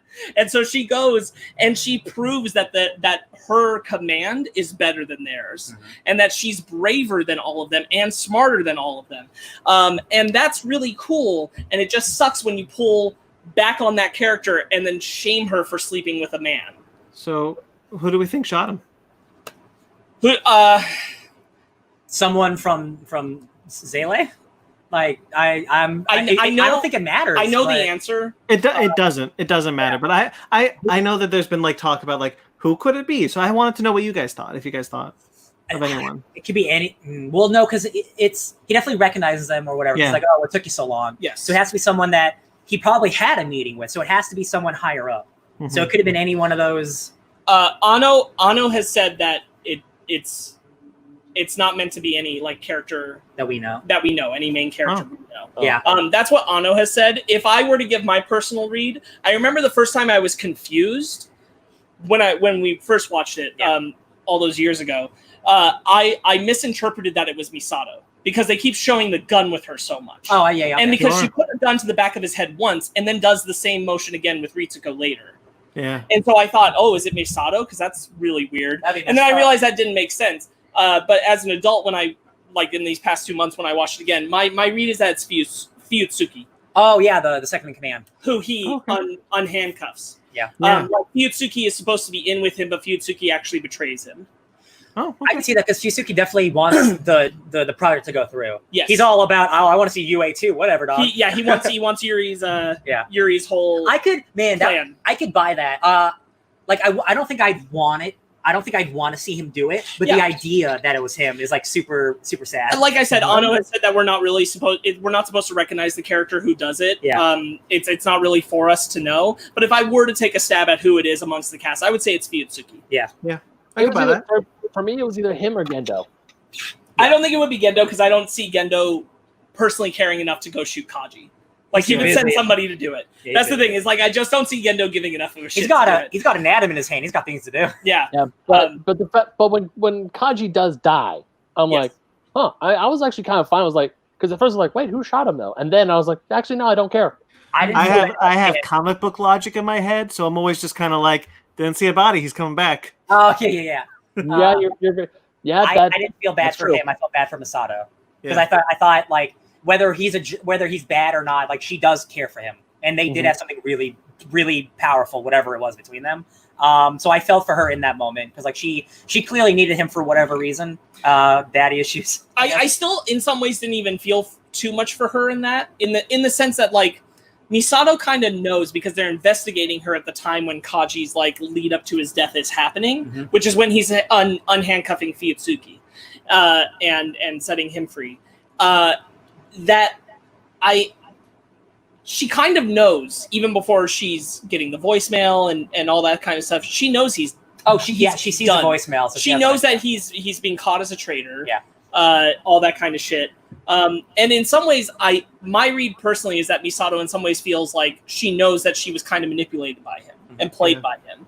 And I hate that he leaves it with the stupid line of like, if I see you again, I'll be able to say the thing I couldn't say 8 years ago. And it's like, dude, Shut up. If you loved her, you would have said it. You clearly didn't. Again, that's Your that stupid flirting with that, Ibuki. That's that douchebag. Like, if I see you one more time, I'll tell you the exact thing He's you only wanted to saying hear. it because he knows he's gonna die. Yeah. And he's saying it because like this will get me out of obligation, but sound cool. I hate Kaji so much. He's the worst. I will say, I'll say one more thing about it and we can move on. I do like the scene with him and Shinji in the garden. I do think that's a good scene where he's just like, listen, I can't do anything else. It's the end of the world. I just got to water these melons. You can save the world. You got to make the choice. I agree up to the point where he says, if I die, I'd rather die in between the bosom of Misato, Yes, but I guess here amongst these melons is good enough. Again, very shitty line. He still has to be shitty, even in his most sincere at least moments. He's consistent. I know, yeah. Okay. But I do think the moment of like he's trying to like Shinji, listen, it is up to you, bud. And like I know it's hard, but like just make a decision. That's all I can ask. Let's Boobies. Let's tie from Kaji into Asuka by me saying I appreciate that Kaji doesn't sleep with Asuka, but he always leaves it in a gray area with her. He's just like he just might someday, and I hate it. It's gross. Oh, Again, a 14-year-old girl like who gets on top of him, and he's just like, "Yeah, you're a kid though," and I'm like, "Get her off you! Come on, dude!" Like he's just so it's like Slade in Teen Titans: The Judas Contract. Yeah. Oh yeah, Yes. yeah, totally. Kaji is a man who knows. He prefers to be able to manipulate. He prefers to be able to be in control of women, even Asuka. And it's sleazy and it's sick. And again, it does make sense in a way because he is a spy. He is a double crosser from the core, but he's still a gross actual human being. Yeah. Yeah. I really enjoy Asuka. Asuka, yeah, she's great. I will say that by the end of it, Asuka remains probably like my favorite character because some stuff with Misato takes her down a notch for me because of the way they handle her. Yeah. But it's like her and Misato kind of doing this. But Asuka, 100%, I love her. She is like the injection that the show needed because otherwise, like all your characters are very passive in their sadness. Whereas Asuka is like, "Yo, I'm sad. I'm gonna beat the shit out of you for it." And I'm like, cool. She's Asuka down on Asuka doesn't show up till episode 12, I think, right? No, it's like 5. It's like it's 5? 5 or 6. It's 5, yeah, because that's when the whale guy shows up. Yeah. No, because when Asuka shows up, I was so happy because you get Shwani Shinji, you have Rei who's completely emotionally distant, and then you have Asuka show up. Literally, like, get a shot of adrenaline to that show. She's wild. She's not crazy, but she's like wild. She's loud. She's like all up in your face. She's like she's essentially going up and like if she could probably make her Eva Unit 2 just flip off everyone as she's like, I'm here to kick your ass and you ain't gonna say shit about it. Yeah, I always like how simple mech anime is, by the way. All mech anime but like here's 2 controllers, here's 2 things that I just do like this a lot, and yet all the movements you can make the mech do the wiggles if you wanted to. It's the brain sinks, baby. I do want to touch on when Asuka starts going to school with them. There's a really gross thing where like Toji and Kitsune are sharing around photos of the girls. And I really wish they'd allowed Asuka to like deck them for it or something. Again, like it's the kind of thing where Asuka rides the line of being written just right for me because while she is sexualized both by the show and by characters, she's also kind of aware of it and sometimes uses it for herself, but it's a part of her pain and it's a part of her character. It's a part of her desire that she feels like she cannot be loved. And that version of it can work for me almost 95% of the time. There's a couple of times where I think still the show sexualizes her in a way that isn't inherent to the character's arc. But Asuka kind of is able to ride that line because it is defining a part of who she is. Yeah. Everything she does is like she is attention seeking to the extreme. Like she just wants to be loved. She wants all attention on her. And she wants to be treated as an adult, which makes sense when you realize that she finished college in Germany. Yeah, that she speaks multiple languages. She's shouting German phrases all the time, which I love in the show. Yes. Her name's Asuka Langley. You heard her mom's name is Zeppelin Langley.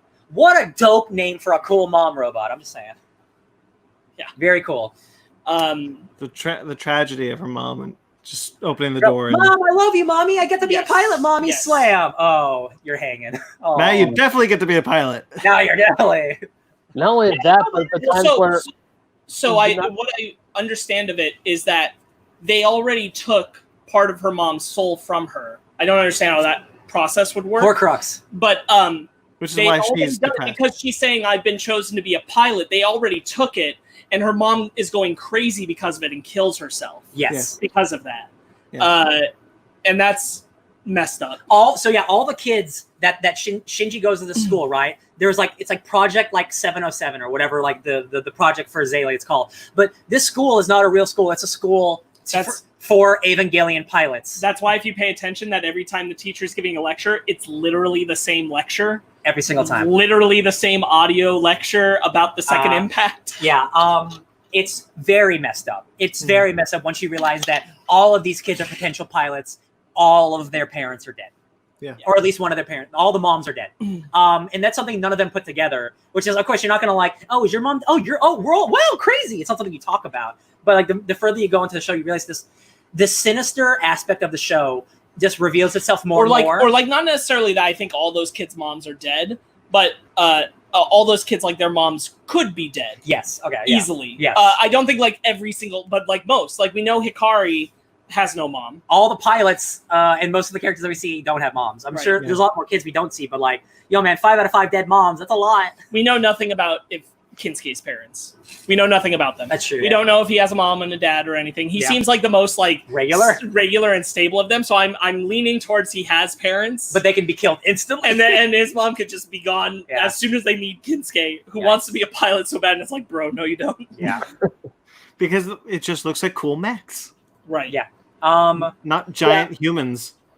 Talking about the high school stuff again, it's the high school anime tropes that some of the school stuff I just really don't like because it just seems to be there just to be there, silly classroom shenanigans that don't really seem tied to the plot. But then there's stuff character stuff that seems really important. So it's you have to have that. I just don't really like it. There's some period of time where Shinji and Asuka are actually getting along, and Shinji seems to feel like he belongs, and everything's kind of balanced. Yeah.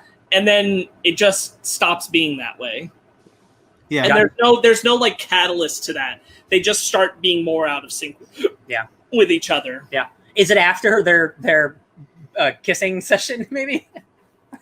Yes, but I mean, it's not that's not a catalyst to it or anything. It's just they start to put them more at odds with each other. But there's the episode. Because Shinji and Asuka are working pretty well when they go into the volcano together. Mm-hmm. Then the episode after is the one where them and Rei work their way up the tube. With the eye that's dripping the goop down. Might be my favorite episode because Asuka falls back on Shinji and they're all just nice job. And they're a team. I love that episode so much because the entire power to the city, Tokyo 3 goes out. Oh yeah, Tokyo 3 lives on the geofront and it's an entire city that can have all of its buildings go underground because for some reason, all the angels are attacking the city. So they make it super hard for the angels to destroy. I wonder why all the angels keep trying to go to Tokyo 3. I guess we'll find out soon. Also, what's the geofront? What exactly? Lots of questions. We'll find out later. Well, one of the things that that kind of puts Asuka and Shinji at odds with each other is that Shinji keeps passing these tests.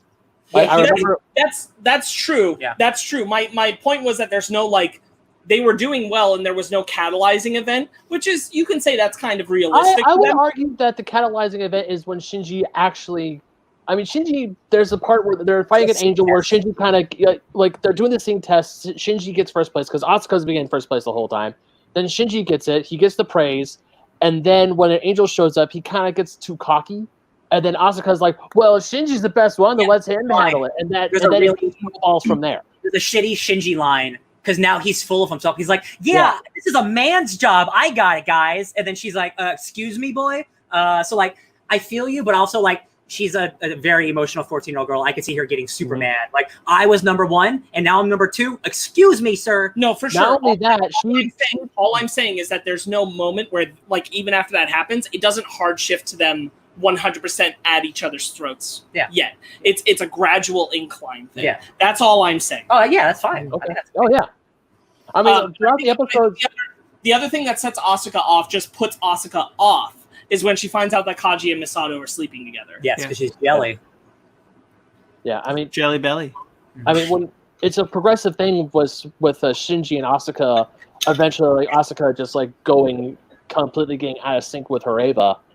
But it's not just like one and done. But yeah, it's a gradual thing. And while I'm watching the episodes, I can see more and more. I can see it happening more and more because for a while, like one of my favorite episodes is when Asuka and Shinji have to be in perfect sync together. Yeah, I love that episode too. That's probably the best action episode. Oh yeah, And that couple minutes of them like sync fighting. that's the one. That is the one before what we were mentioning before with the volcano and the the eye that drips the goop. Those are like the good times. That's where they're like functioning well together. When Asuka pulls herself through it. But then Evangelion Part 1, the good times. Yeah, basically. Yeah, then Shinji just gets way too big for his own britches. He gets so full of himself, and then he messes up, and then Asuka just wails on him. Is it it's the floating zebra one where things really start taking a turn, right? Where like the shadow starts eating the city and then Shinji gets eaten. Yeah, he gets sucked Yeah, into that and then shit starts like really hitting the fan. That's the one where he got too cocky. I think that's all. I'm not sure of the order, but I think that's preceded by the episode where Shinji goes and sees Gendo at his mom's grave. Yeah, and then and then at the same time, Misato is out with Kaji, and that leads to the drinking and them walking home, and Asuka smelling her perfume on Kaji. And I think that's like the two characters start their own personal downward spiral because of Shinji's interaction with Gendo and Asuka's interaction with Misato. So you listened to the Waypoints podcast about it. I also did. So around episode 15, 16, Hideki Anno started reading a lot of philosophy books. Like a lot of books, a lot of Sigmund Freud, a lot of heavy shit. Yes, that's why this half of the show starts leaning really heavy into psychological shit. It's very important to know that Freud was big at the moment. Yes. Freud, a lot of what Freud has said has been debunked now. But at the time, Freudian logic was super big. People were super into it, and there's a lot of that laced into Evangelion for the rest of the show. Yes. Kind of to its detriment. The sphere, that the shadow that eats everything. Shinji gets eaten by the shadow. Also, it turns out the shadow is like a tenth of a millimeter thick, but it's like 3 miles long. Yeah. So it's like, what do we do? Oh, I know what we do. We drop 1,000 non-nuclear bombs on it. How about that one? Because that's what an N2 stands for. It's non-nuclear. I don't know if you guys, I don't think they ever say it in the show, but that's super dope. Like no more radiation, baby. Just giant explosives. But Shinji gets eaten by this sphere, and then he gets super introspective. And Shinji's on a train with himself. Spoilers, that other Shinji's an angel. It's the angel talking to him. That stuff gets super heady. The angel just like, why don't you want to be a part of me? Shinji, why don't we just join together? We'll be becoming the image of Misato, Asuka, and Rei. It's like, won't you want to be one with me? That's what you want, right? And it's just the angel doing some mind games. And somewhere in there also showing like the black and white image of him sucking on the nipple of his mother. Yes. Yeah. So yeah, lots of introspective stuff going on there. The peoples don't know how to handle it.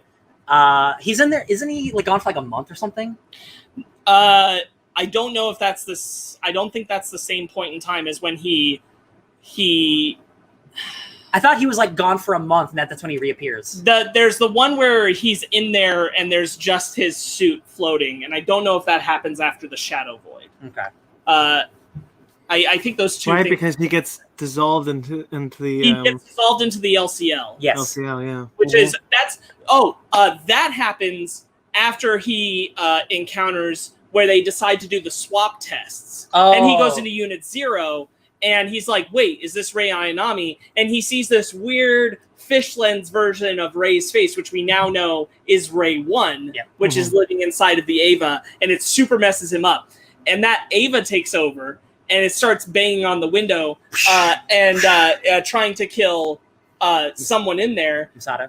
Ritsuko, she says, oh, it's trying to kill me. And I had to look, if you watch, there's a frame where it's showing like Rei standing in front of the window, but Ritsuko, who is clearly Ritsuko because it's all the same clothes and everything, she's there, but her hair is black, like her mother's. Yeah.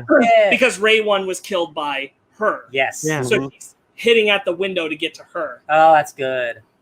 That's very. It's like a blink and you miss it, and she's not the focus. She's in the background. Rei is the focus at the window, but it's clearly Ritsuko's clothes with black hair. So it's not a mess that up. happens multiple times, not with that specific character, but of characters showing up for a brief second. Yes, because in one of the last episodes I watched, just characters, just text all kinds of things. Ray shows up for a microsecond behind someone, and then the scene flashes away, and I'm like, what? And I don't remember that from the last time I watched it. And I'm like, Jesus Christ. When we talked about like Gendo and Shinji visiting the grave, Gendo walks away. There's a blink and you miss it moment where Ray is shown sitting in the chopper. Yes, but it's like literally a second. Yes, I heard that. I saw that on the podcast. Yeah, yeah. Man, let's see. Where do you want to go from here?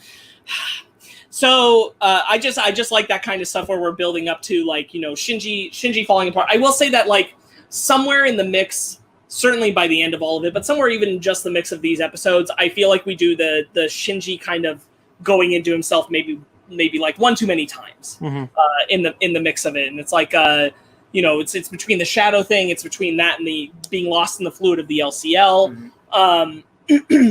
But the Toji shit happens. By the way, I was going to touch on that. Like sometimes it irritates me that like we'll have these big grand explosions, and we're meant to just imagine the weight of loss because they don't really talk about or show how devastating those blasts are. But it's the blast where Toji's Eva was, because everything goes wrong, and Ritsuko and Misato were ground zero, yet they're the sole survivors with minor scrapes. Yeah, but everybody else, I guess, is dead.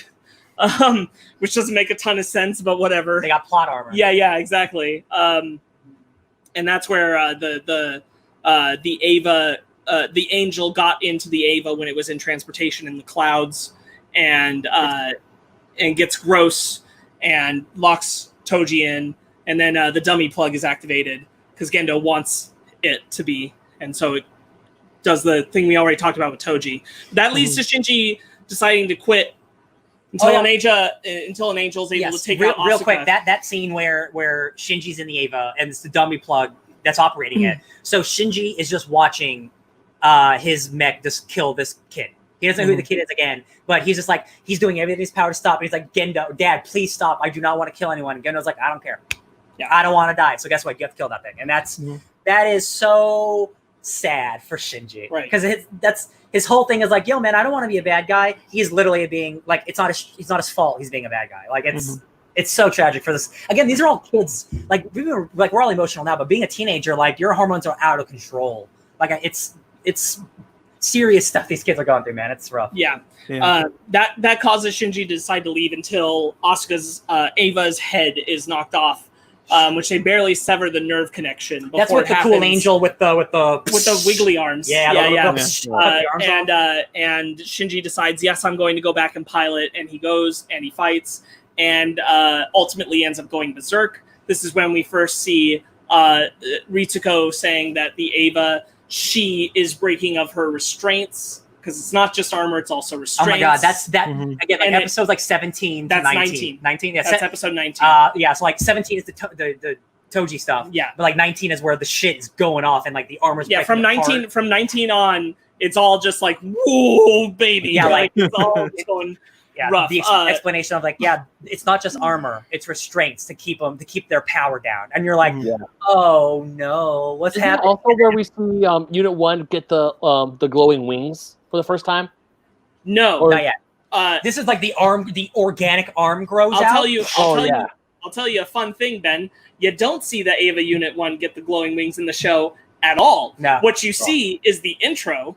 Yeah. Which every intro has the glowing wings. And then the retrospective footage, there's one shot, not in episode 21 where we're going through Fuyutsuki's thing, when we see Misato's history with the second impact when she was hidden in the capsule. And we see an image of the second impact, and there's wings at the center of it, which are those wings from the intro. Okay. But we actually never see, and I was surprised. I'm impressed with it. And it's something that I wondered about for years, because I didn't see End of Evangelion for years. And so Ava Unit 1 has these wings, which are the same wings we see in Second Impact, but Ava Unit 1 never shows those wings in the show.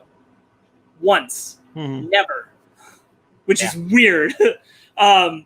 but this is where Ava Unit 1 eats the angel. Man, yeah, like the arm gets cut off, and like the sync It takes the arm and attaches it, and it becomes a new human hand. Oh, God. Sync rate is 400%. So he is 4 times 1 with the robot. With his mom. With his mom. Oh man, he's in a giant womb. It all makes sense. Yeah, the mechanic arm gets attached, and then it turns into an organic arm, and it's like very visceral, and it's like every time I watch it, I'm just like, man, this show is insane. This show is like it's not the first time something like this has happened, but it's like the animation, just like how real it feels, and how the way that mech moves when it's on all fours with its glowing eyes is haunting. I was gonna say that's the second image I can remember from the first time watching it that stuck with me. Like when it's like the eyeball and then this. It's horrifying, and it's mechanical, an organic monster. Like it's insane. When it was eating that, it was eating the other Ava, right? Yeah. Yeah, when it was eating the Ava. It was eating an angel. Sorry, when it was eating the angel, and then it goes. I was like, I'm like, that's unsettling. So we've talked about the second impact. Should we explain what those are to the audience real quick? Because I love it. You're this far in, you have to have watched it, but the first impact is when... First impact happened billions of years ago when Lilith came to Earth. And Adam was already there. Lilith and Adam. Yes. So Adam was already there. And then Lilith showed up. Yes. So the seeds of life, Adam and Lilith, you're not supposed to have 2 of those on the same planet. That was the problem. So Adam landed, and then Lilith also landed, and the thing that keeps them in check, the Spirit of Longinus, was broken, so that messed the whole thing up. ADV dubbed Lance of Longinus. It's the Lance of Longinus. Because alliteration is nice. Yeah. So as I understand it, because Lilith's spear or Lance of Longinus was destroyed, Adam went into hibernation. Yeah, he got the spear in him. Yeah. So Lilith populated the globe with humans. When we see Lilith for the first time in the show, you can see where like the lower half is, and there's little human-looking legs coming out of it. Doesn't that remind you of the ending of a certain movie? Dun dun dun dun dun dun. Godzilla. Yeah. Anyway, it's impossible not to see the similarity there. Yeah. When I first saw that, it wasn't Shin Godzilla that my mind thought came to. My brain was like, that is some grotesque imagery. What the fuck am I looking at? Some good stuff. Put an explicit tag on this YouTube video. Well, I'll say, like, the first time I saw it, I didn't think of Shin Godzilla either because it didn't exist. But I did. I was 12. Yeah. So the second impact was when they found Adam and they tried to meld him with human DNA. They took the Lance of Longinus out of him. Yeah. Yes, and that created the second impact, which destroyed basically half the world. Yes. All of, at least it looks like a lot of part of the hemisphere is just bloody water. It's not blood, but it's red water, which it's just an indication of like blood and like these crazy like icicles sticking out everywhere. The world's in a bad spot, but it's interesting because this is technically like a post-apocalyptic show, but you don't really see any of the apocalyptic parts. No, it is traditionally you're still in a regular looking city. It's not a regular looking city. It is a manufactured city that can be tossed underground at any moment in time. But losing half the population was meant to show the isolation of everybody there, because if you lose half the population, it gets pretty lonely. We've all seen Endgame. Yes. Yeah. Yeah. Well, also they mentioned what I was trying to say a few seconds ago was that they also mentioned that parts of Japan sank. Yeah. Like they're going over like, oh yeah, this used to be this district. My apartment was right down there. The polar ice caps melted. In episode 5, it's the first indication of what really happened. It's when Asuka's fighting that whale monster and they get dragged down to the bottom and there's an entire city that's sunk underwater. Yeah. And it's the first time you know about like the apocalypse or whatever, but like you're like, oh my god, this is like an entire city. It's actually not entirely the first time, because the first episode when we see the angel coming in through the water, it's swimming amongst buildings that are under the water. Okay. That's okay. That's fair. It's basically the plot of the show that we find out is that many people are trying to initiate the third impact, which would be which the Dead Sea Scrolls talk about is when Lilith wakes up. So the story that they tell is that Nerv is working to prevent it, but we know that Seele is actually trying to make it happen. Yes. Right. Yeah. And we know that Gendo works with Seele. But he's trying to make a different version of it happen. Right. Yeah. Right. Everyone wants it to happen for different reasons. Different reasons. But Nerv is telling everyone, no, we're trying to prevent it. Don't worry about it. Yeah, like Sele is kind of like a death cult in a way. Mm-hmm. Yeah. Where they're like, yeah, let's do this human. Let's like kill. But they want it just for themselves. They don't want the whole species. They want just them. The idea was that Sele was hoping that they would become one and become a god with Adam and Lilith. That they would do that, and they would be in control. Right. Not all of humanity. But Gendo's like, excuse me, I want to see my dead wife. Can I be included, please? Thank you. And Gendo's goal is all of humanity. Yeah. Yeah. Hey guys, remember when you guys read Hoxpox and there was the year 1000 stuff about the collective trying to make all one giant collective mind? Mm-hmm. Oh yeah. Bam. Bam. Bam. A giant hive mind of sorts. Yeah. Exactly. Yeah. So where do you want to go from here? Do we go to the do we want to do like the flashback of like young Gendo and young because that I like that episode a lot despite like some of the stuff. I keep forgetting to decide his name. What's his name? Futsuki. Futsuki. Yeah, so you see him as a young professor who's kind of been just like Gendo's dude up to that point in the show, and then all of a sudden he has a character, and you're like, okay. He has like every couple episodes he has a philosophical debate with Gendo. Just like, living with humans is pretty cool, and Gendo's like, no, man, everyone needs to be isolated. I'm like, oh, Gendo, come on. But yeah, Futsuki has this like. He's this young professor and a bunch of students like, hey, come drink with us, blah, blah, blah. So he goes that and he's like, yo, there's this guy Gendo. Can you go get him out of prison? Because like he beat a bunch of people up or whatever, or he got beat up or whatever. And he's like, okay, sure. And Yuri's his favorite student. And Yuri's his favorite student. They want to be like, they want to be on good terms. So he goes. Yuri or Yue? Yui. Yeah, it's Yui, right? Yeah, Yui. But Gendo, it's a 20-year younger Gendo. He looks like an old Shinji more than a young Gendo. But he's like, listen, I didn't get into a fight. I just don't fight back. But I'm real smart. You want to hang out with me? And they develop a friendship. And Tsuke is friends with Yui Akari, not Gendo Akari. That is not Gendo's name. We learn that Gendo takes his wife's name, maybe for sinister reasons, maybe just because he really likes her. Could be both. Not sure. But yeah, you can also tell that Fukusuki, he also has a bit of a crush on Yui. Yeah, lots of love. Triangles. He doesn't act on it, but you can tell he has feelings for her. 100%. Oh yeah. I would make an argument that it's not 100% romantic, but more mentor friendship. I'm just saying, like, there's nothing in the text that says it needs to be interpreted as romantic. Where he's like, I can't wait to see Ui's face again. Yeah, I am just talking about the show. Okay. And I'm not talking about End of Eva. Okay.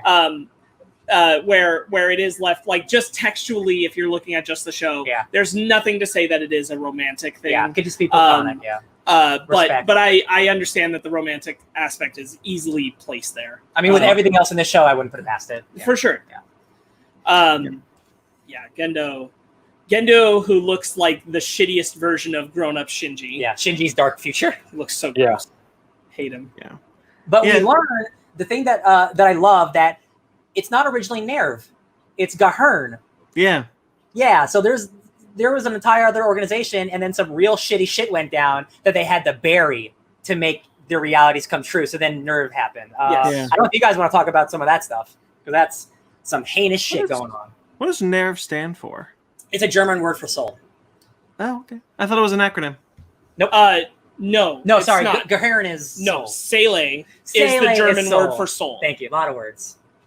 Nerv is the German word for something else. Oh, it's just nerve. It's just nerve. Yeah, it's just nerve. Yeah, because you have brain, nerve, and soul. Brain is the Magi thing. Yeah, right, gotcha. Okay, yeah, I really like that episode. I don't remember because I watched a lot of recap videos, but they skipped over how Nerv came about, so I don't remember how Nerv. It's because a little girl was murdered, and then the girl who killed her shot herself in the head. Oh, right. Yes. Yeah. Everybody moved except one person, and it's showing like the blood trail where her body went down on the Magi. Let's talk real quick about Ritsuko's mom and the establishment in the show that the Magi are made up of 3 characteristics of her as a woman. As a female person, which is herself as a woman, as a mother, and a scientist. Yeah. Because that's all women could be, right?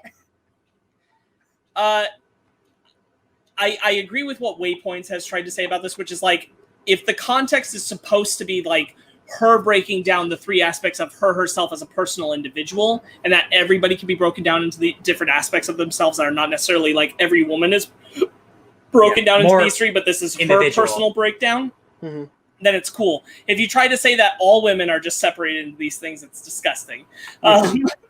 So there's that. In the Netflix dub, when Fuyutsuki and Gendo meet on the ship, Gendo says Yui couldn't be here because she has a child to tend to. In the ADV dub, she's looking after our child. Yeah. He specifically puts his own ownership on it. Yeah. And in the context of the show, I kind of like that Gendo throws it just on Yui. In the context of including End of Ava, I kind of prefer the ADV dub, where he says our child. Yeah. Sure. He's like throwing it in his face almost. Yeah. Exactly. Because Gendo is absolutely the asshole to do that. Look how he treats his own child. Yes. That's a solid episode. Aside from like the troubling depiction of Ritsuko's mother as a person who will, the moment she's called hag, choke a child to death, regardless of the fact that she knows that child is manufactured. Yeah. That's not great. Because you gave us literally no indication that she has this anger towards her, or anger in herself. I mean, yes. Because up until then, she's been a great mom. She has a wonderful relationship with her daughter. She's a terrific scientist. She has a relationship with Gendo, whatever. Yes. But up until then, like, you don't see her as like a murderer lady. Well, I mean, Right. we really don't see that, but we're also kind of forgetting one part. The reason why she chokes out Ray 1 is because Ray 1 is telling her, like, yeah, this is what Gendo said. Yeah, but Ben, people make fun of me. You don't kill someone for making fun of you. I mean, no, I'm not trying to. I'm not trying to. It's not that he forgot it. It's just that it's inconsequential. It doesn't matter who she heard it from. It's the fact that she's saying it, no matter what. Ben, my point drives her crazy. My point is that it's very problematic to.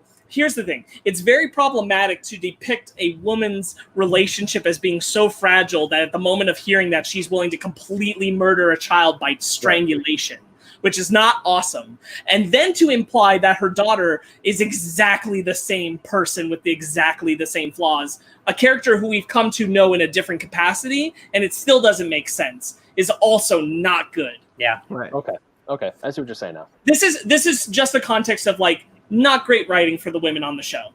Right. It just isn't. It's just not great writing for the women on the show. Yeah. Towards the end specifically. What's the dude's name? The last guy we meet, the one who loves Shinji. Karu.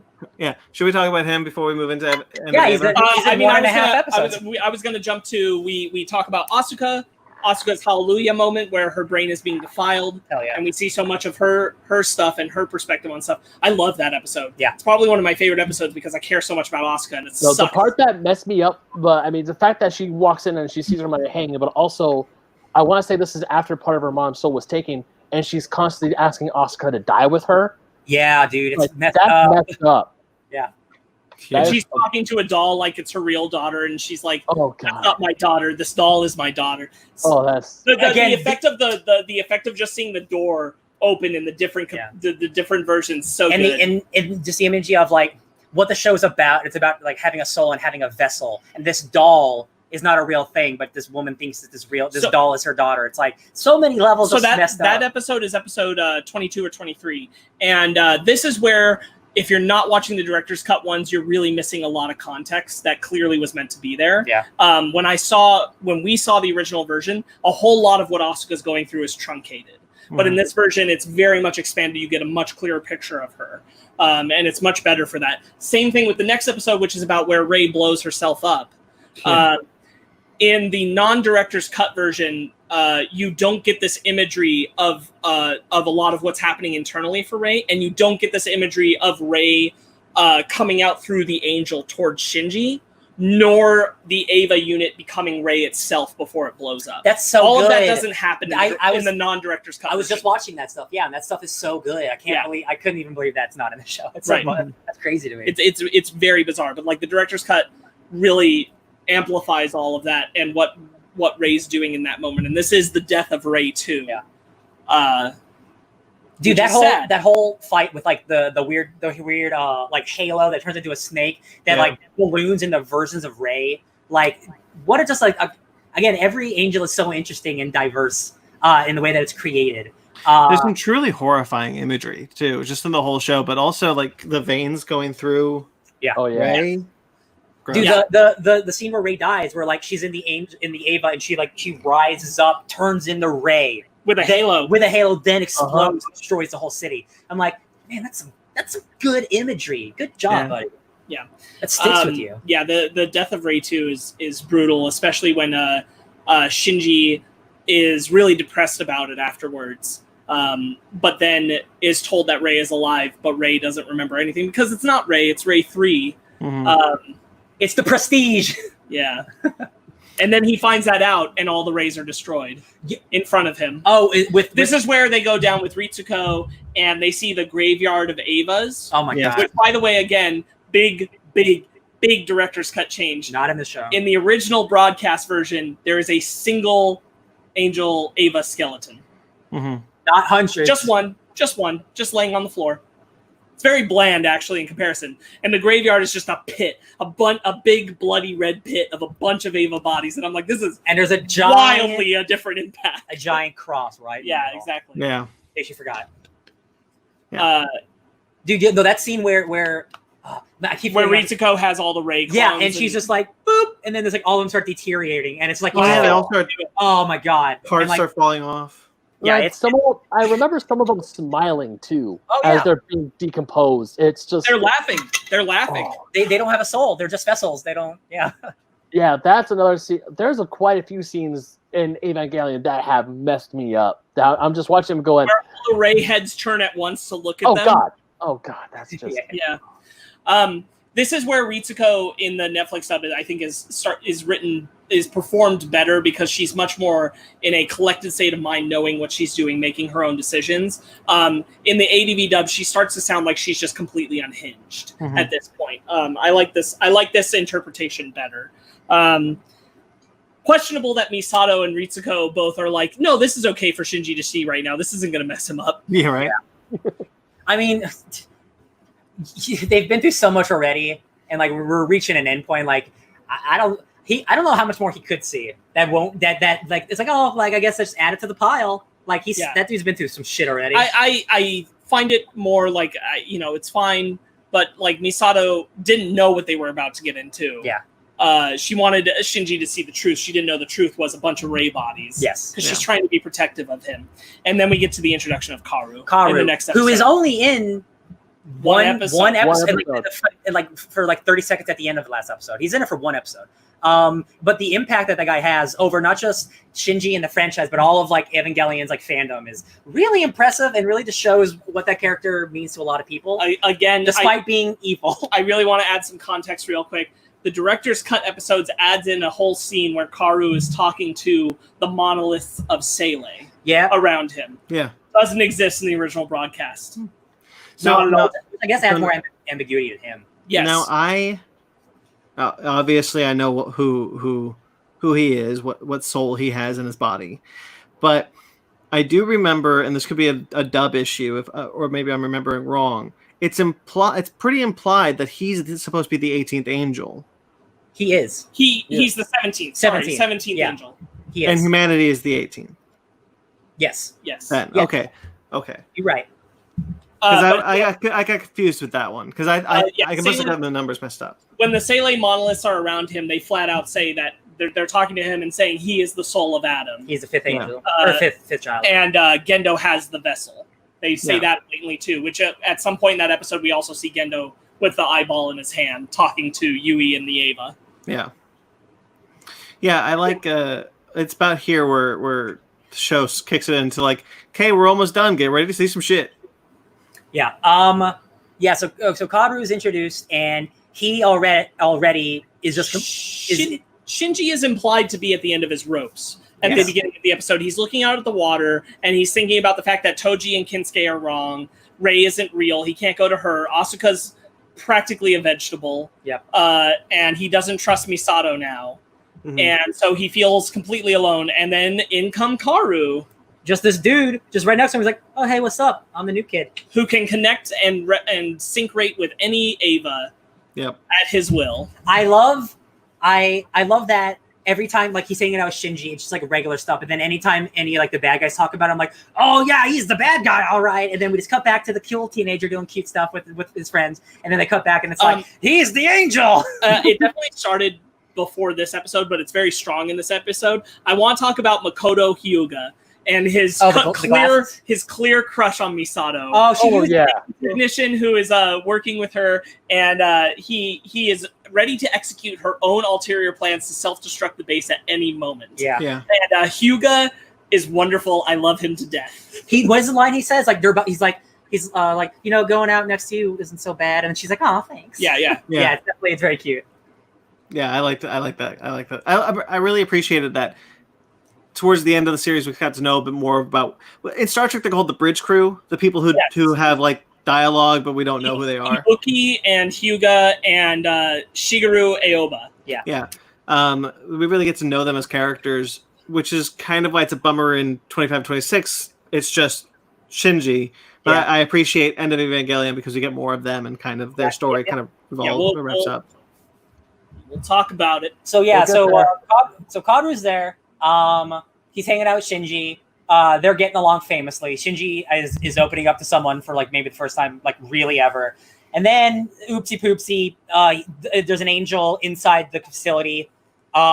This is bad. How did this happen? Oh man, looks like our new boy is actually a bad guy in the same episode. What a twist.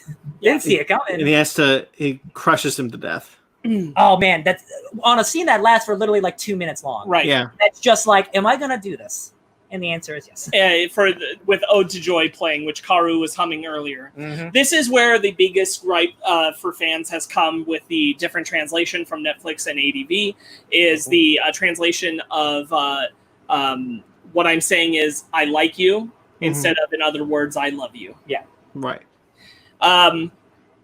It's not a huge deal, frankly, because the context of the relationship is still very clear visually. They're still both naked happening in a bathhouse together. However, I do understand that it's also like, so why? Why change it? Yeah. Why not have it be I love you? What was so wrong with having that? Especially for a show where it historically had so much meaning for people who felt like they could see something in the character of Shinji and Kaoru, that relationship that had not existed in anime prior to that. Yeah, right. Something that, especially in the States, a lot of fans felt like this is the first time I've seen homosexuality or bisexuality being represented in an anime. Whether you're straight or gay or whatever, like, but when you're young and you find someone that you connect with on such a deep level, it feels like love. Like I mean, I'm sure we were all there when we were young. Like, even today, like you can love at first sight or whatever. But like Shinji is he really feels like he might have found someone that like connects with him on a true level, and then it turns out, or especially if you want to subscribe to the theory that Kaoru comes from the manga timeline. Oh my god! To this timeline because he's already loves Shinji. Yes. In which case, it's like he would flat out say, "I love you." Yeah. And many times during that video, an hour-long video, and many times during that video, I'm like, this guy's a crackpot. But sometimes, you make a good point with that one, sir. No, watching that video, Fanny comes in and she looks at me. She's like, "Is this more confusing than Kingdom Hearts?" I'm like, "At this point, yes." No, it isn't. No, it's not. I would argue, no, it is not. No, I get it. Like the entirety of the timeline.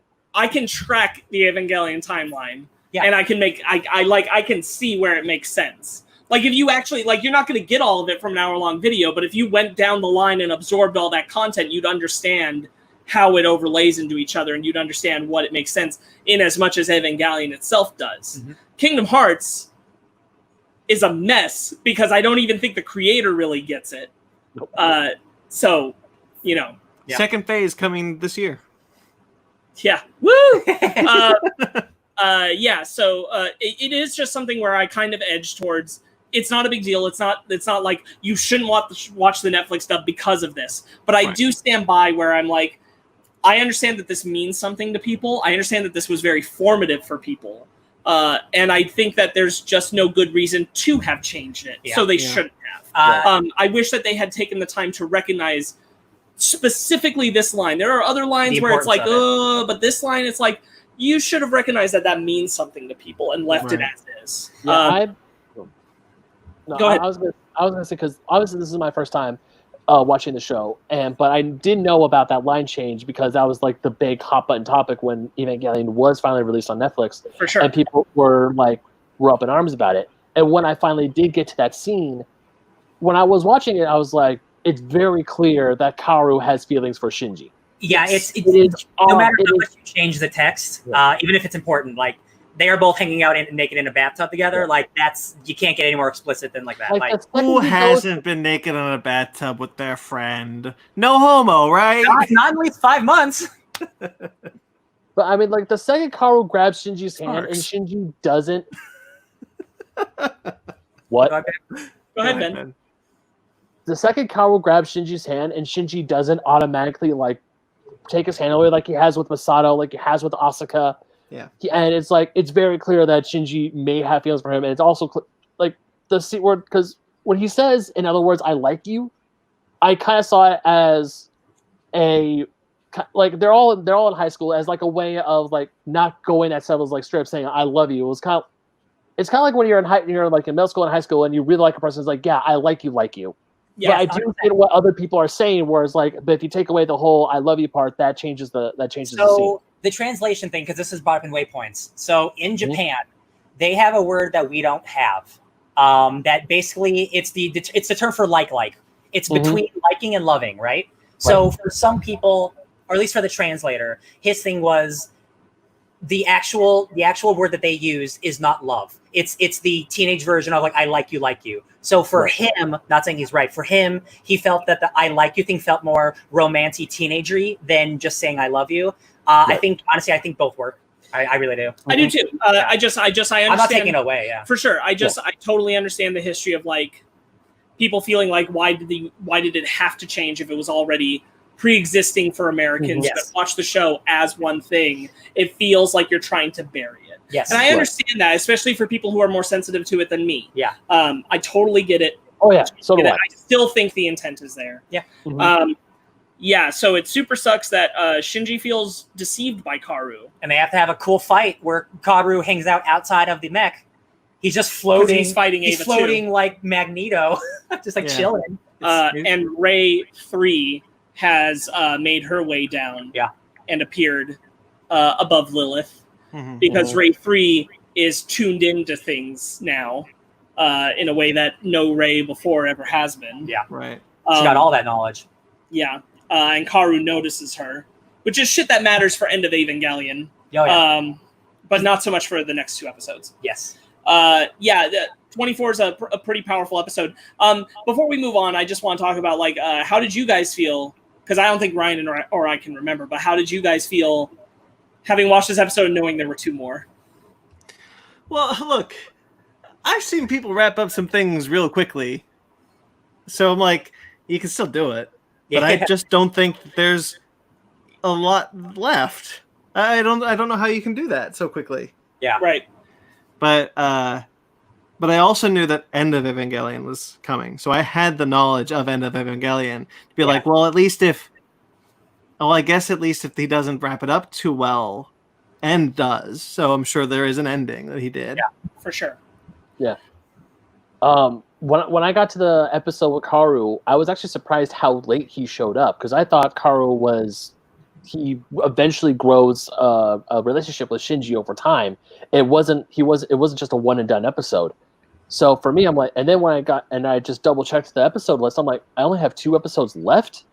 What's going to happen? And then I dived into those final 2 episodes. That's what I said when I was watching to 25 and 26. Yeah, because once I got to episode 24, we get Kaoru, and we get all that shit happening with there, and then it's oh my god, the last angel is here, and I was like, oh shit, is this gonna? I was expecting a big anime showdown. I was expecting Shinji and Ava Unit 1 just going through all this emotional trauma while he's fighting, and then with the episodes I did get, I'm because there were times where I'm watching the last 2 episodes, I'm what?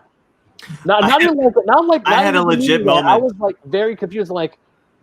As Ben, to bounce off of what Ben was just saying, I had a legit moment where I stopped episode 25 and I was I missed something. There's an episode missing that I just skipped over on accident. Right? Certainly. Where am I? Yeah.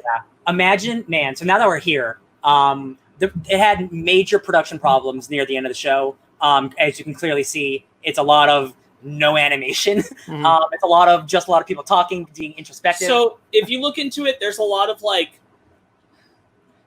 of hearsay about why this happened. Yeah. A whole lot of people on the production team will tell you that Ano wasn't getting scripts done in time, but he'll throw the rest of the production team under the bus and say that it was like, we running on schedules that they weren't meeting and things like that. So we'll never really know the whole story, to be honest. Right. But like, there were things.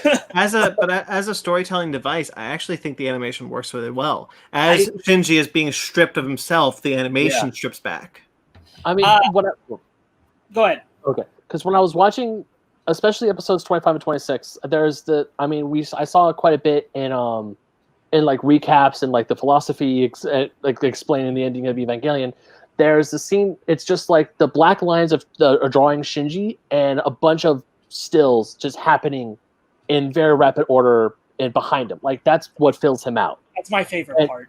And because when I got to that part, I'm like, oh, so we're in Shinji's mind.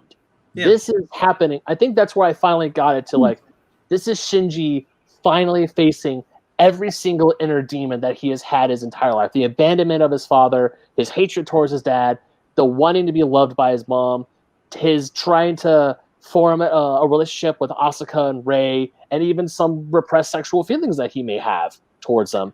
And just like all this crazy shit into in these 2 episodes, and it turns into. And I was cued in pretty quickly that we were in Shinji's mind. Well, they tell you at the top of episode 26, not episode 25, but episode 26. Mm-hmm. They tell you at the top in the title cards that they say the Human Instrumentality Project was happening to combine all of humanity into one. There was too much happening to be shown at this time. There's no time to show anything else, but we are showing you what happened to Shinji. Right. So you just know that this is Shinji's perspective of things. Mm-hmm. Which also would imply that episode 25 is not just Shinji's perspective of things. Oh no, because we also get Asuka going through her stuff. We get Misato going through her thing. Because we get Misato, Asuka, and then Shinji. I want to say in that order because Rei isn't mentioned. I don't think. My point with that is there's a gray area amongst the fandom about is episode 25 truly Asuka and Misato examining themselves, or is it them being examined through the eyes of Shinji? Okay. Because Shinji appears for both of them. Right. And says, I am the Shinji that exists in their heart. Yes. And they say, I am also the version that exists within Shinji's heart, which questionable of if they are honest interpretations of themselves. Sure. I lean towards that they are the case studies that are they themselves going through the Human Instrumentality Project, that we are being given a glimpse of what they do, but that it is connected to Shinji, because that is what is happening, is them becoming one, before it just becomes Shinji is the person observing things and deciding for himself. Yeah. Mm-hmm. Yeah, the last these episodes are wild.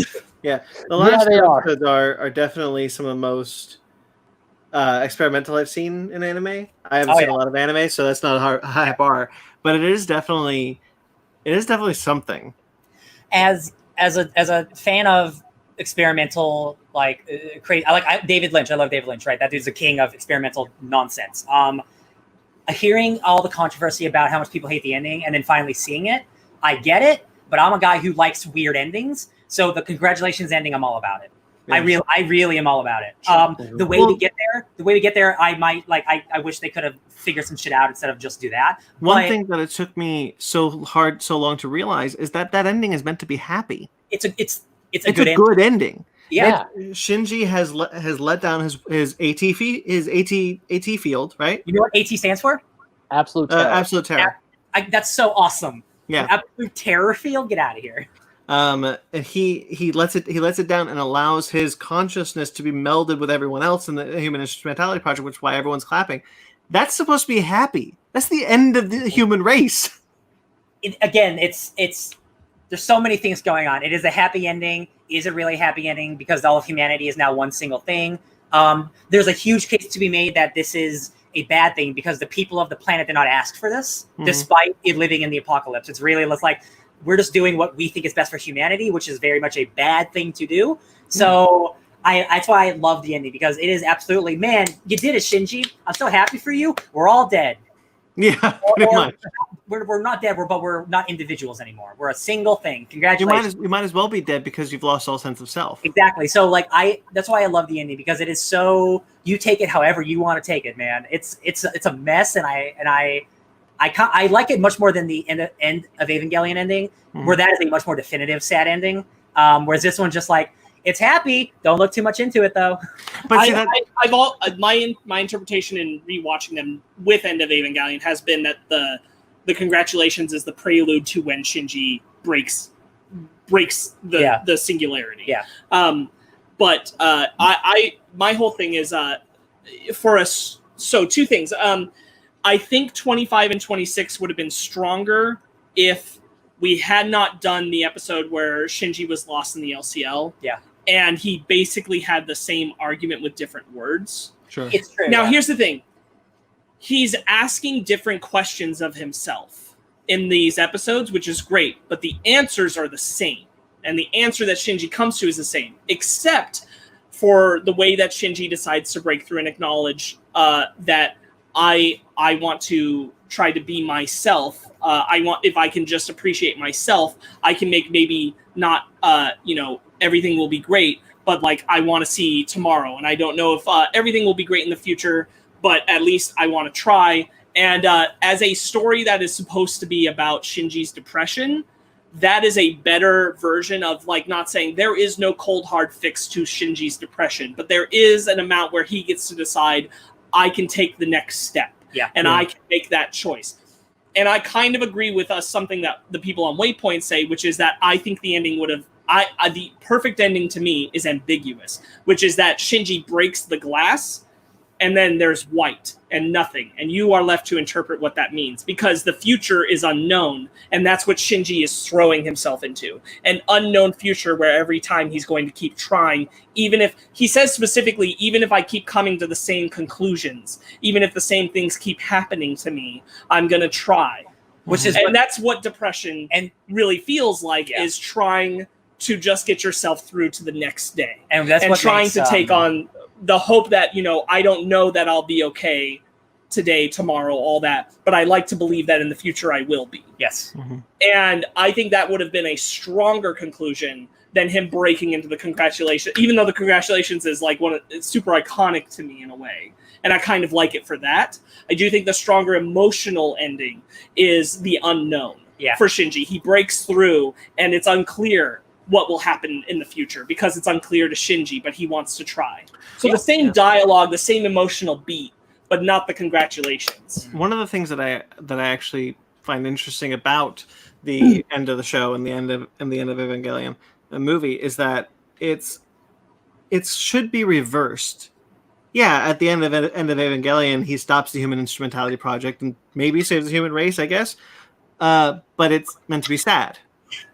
It's tonally very sad. It's totally very depressing. And if you really look into it, it is depressing. And then the end of the show, it should be depressing because he loses a sense of self. All humanity has been wiped out into this whatever. But it's happy. And it's totally supposed to be happy. I just find that really interesting. The kind of contrasting sides of the two endings. Oh, I agree. Yeah. Again, much like the credits, where something really sad will happen and then a pop song will start playing. Like, it does that exact same thing where it's the opposite, where it makes you feel the opposite. Like, everyone's happy here, but I'm pretty sure the world just ended. Yeah. Or at the end of Evangelion, it's like, I'm really sad, but they're alive. Yes. They're the only ones alive. Yeah, if you want to read it that way. Yeah. I like the ambiguous ending of End of Evangelion because you can read it as like, they're the new Adam and Eve and they have to repopulate the human race. Or everyone else is going to walk out of that ocean.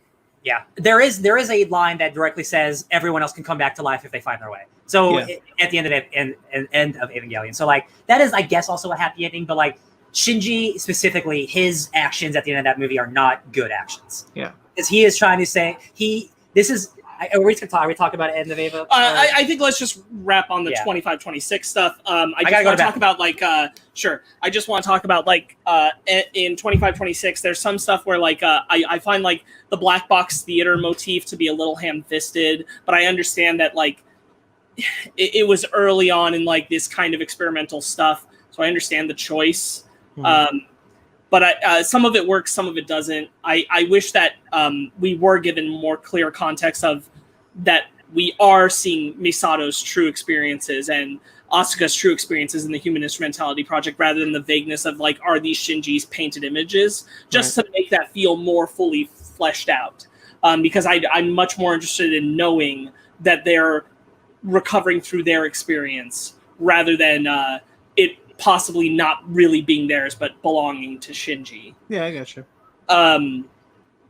I really like the entire sequence a lot of Shinji falling through the white space. Yeah. And Gendo creating the line which orients his world, and the discussion of you can be any shape, you can imagine all of this, you can be just one person, but you'll always just be one person unless you have another person to help you center yourself, and all that kind of stuff is visualized really well. It's pretty much all of the new animation is in that sequence and is really cool. Yeah. I like the sequences in 25, 20, 26. It's just it's such a confusing watch going from 24 to 25. Yeah. And if you go from 24 to End, which has 25 and 26 again, I think it's a much smoother transition.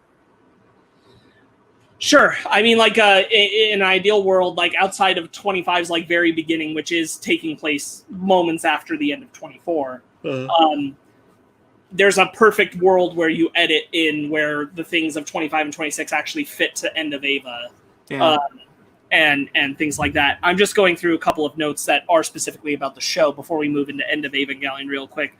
If anyone else has anything else to say about these last episodes. No, most of what I have left is about the movie.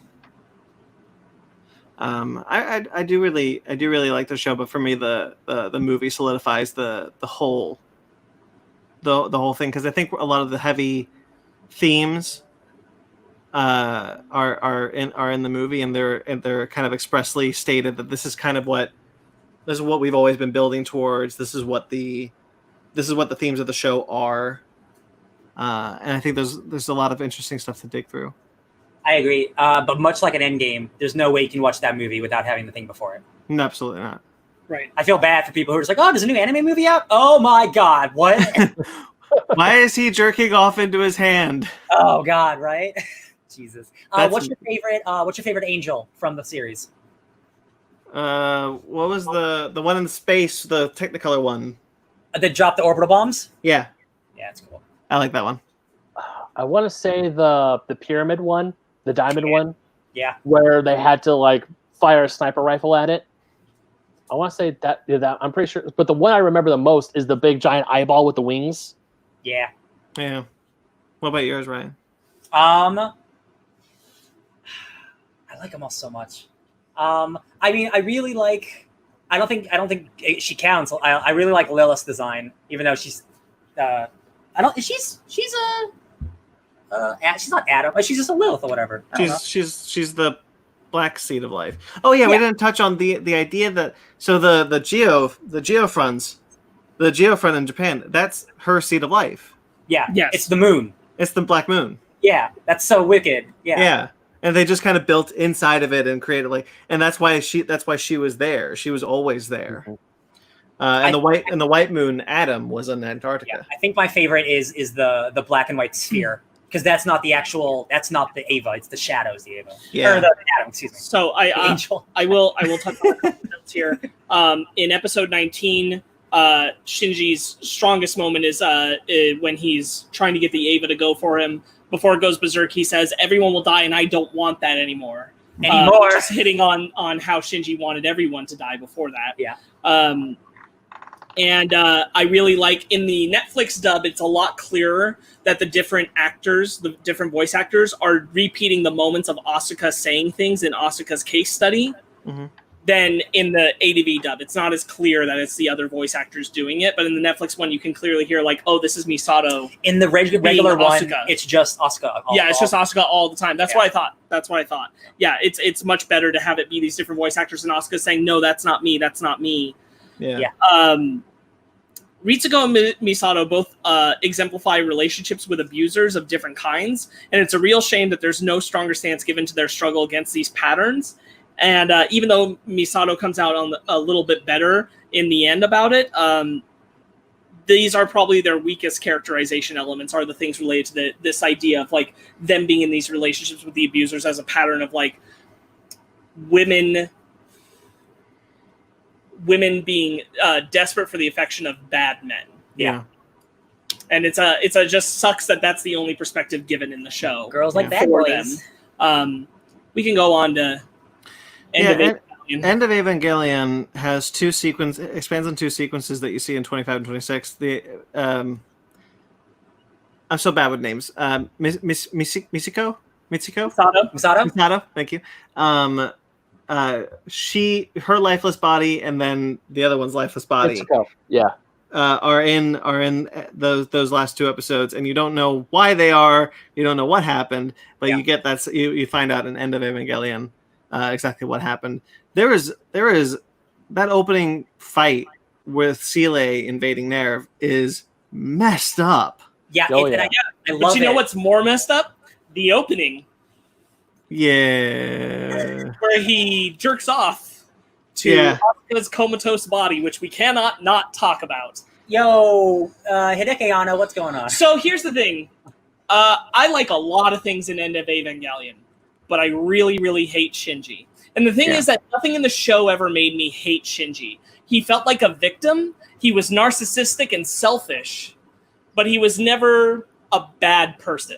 Mm-hmm. Shinji is actively an asshole in End of Evangelion and a victim.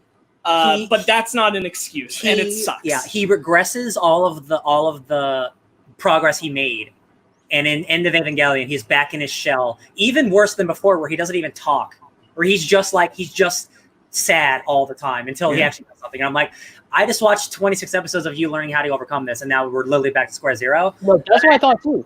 No, it sucks. I'm getting back when shit's going down, and when Misato is trying to get Shinji back, and Sile is attacking Nerve, and like, we need to get Shinji up, and Shinji's just like laying down all side. I'm like, dude, I remember you were up and ready to kick ass and take names. Why are you like this again? Yeah. What the hell happened? And so again, like, credit to Waypoints, I think they say it really well. Shinji in the show is a character suffering from depression. Shinji in the End of Evangelion is depression incarnate. Yeah. And that's just what he is. He is just depression itself. And that's not a good character.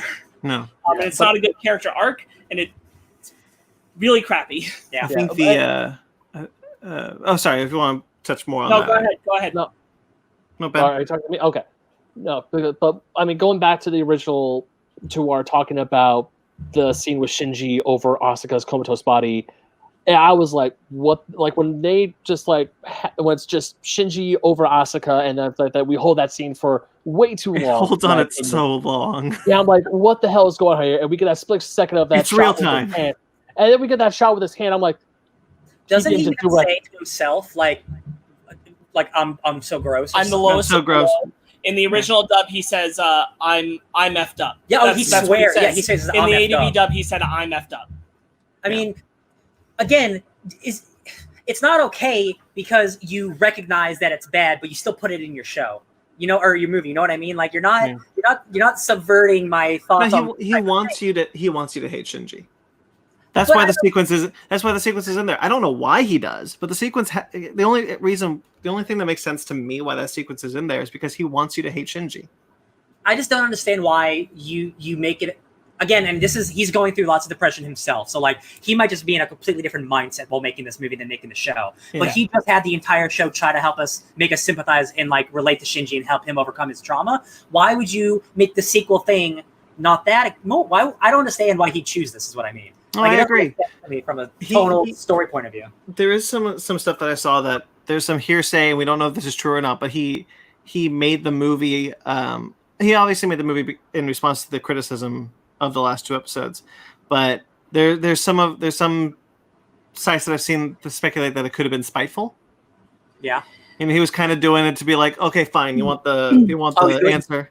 There's an amount of him being blatant that he didn't like how fans sexualized relationships between the characters that he didn't intend to be that way. Yeah. Whether it's Shinji and Asuka or Shinji and Misato, and there's an amount that you can say that, but like that doesn't. I stand by the point that like I shouldn't have to contextualize how Anno is feeling about what he's trying to say to those fans about those moments in observing the text. If I'm just observing the text of the movie, Shinji's gross and this sucks. Yeah. And there's just no way around that. I'm just gonna ask real quick, because we're not live, can we take a brief pause because I'm really confident Luna has to go to the bathroom. Yeah.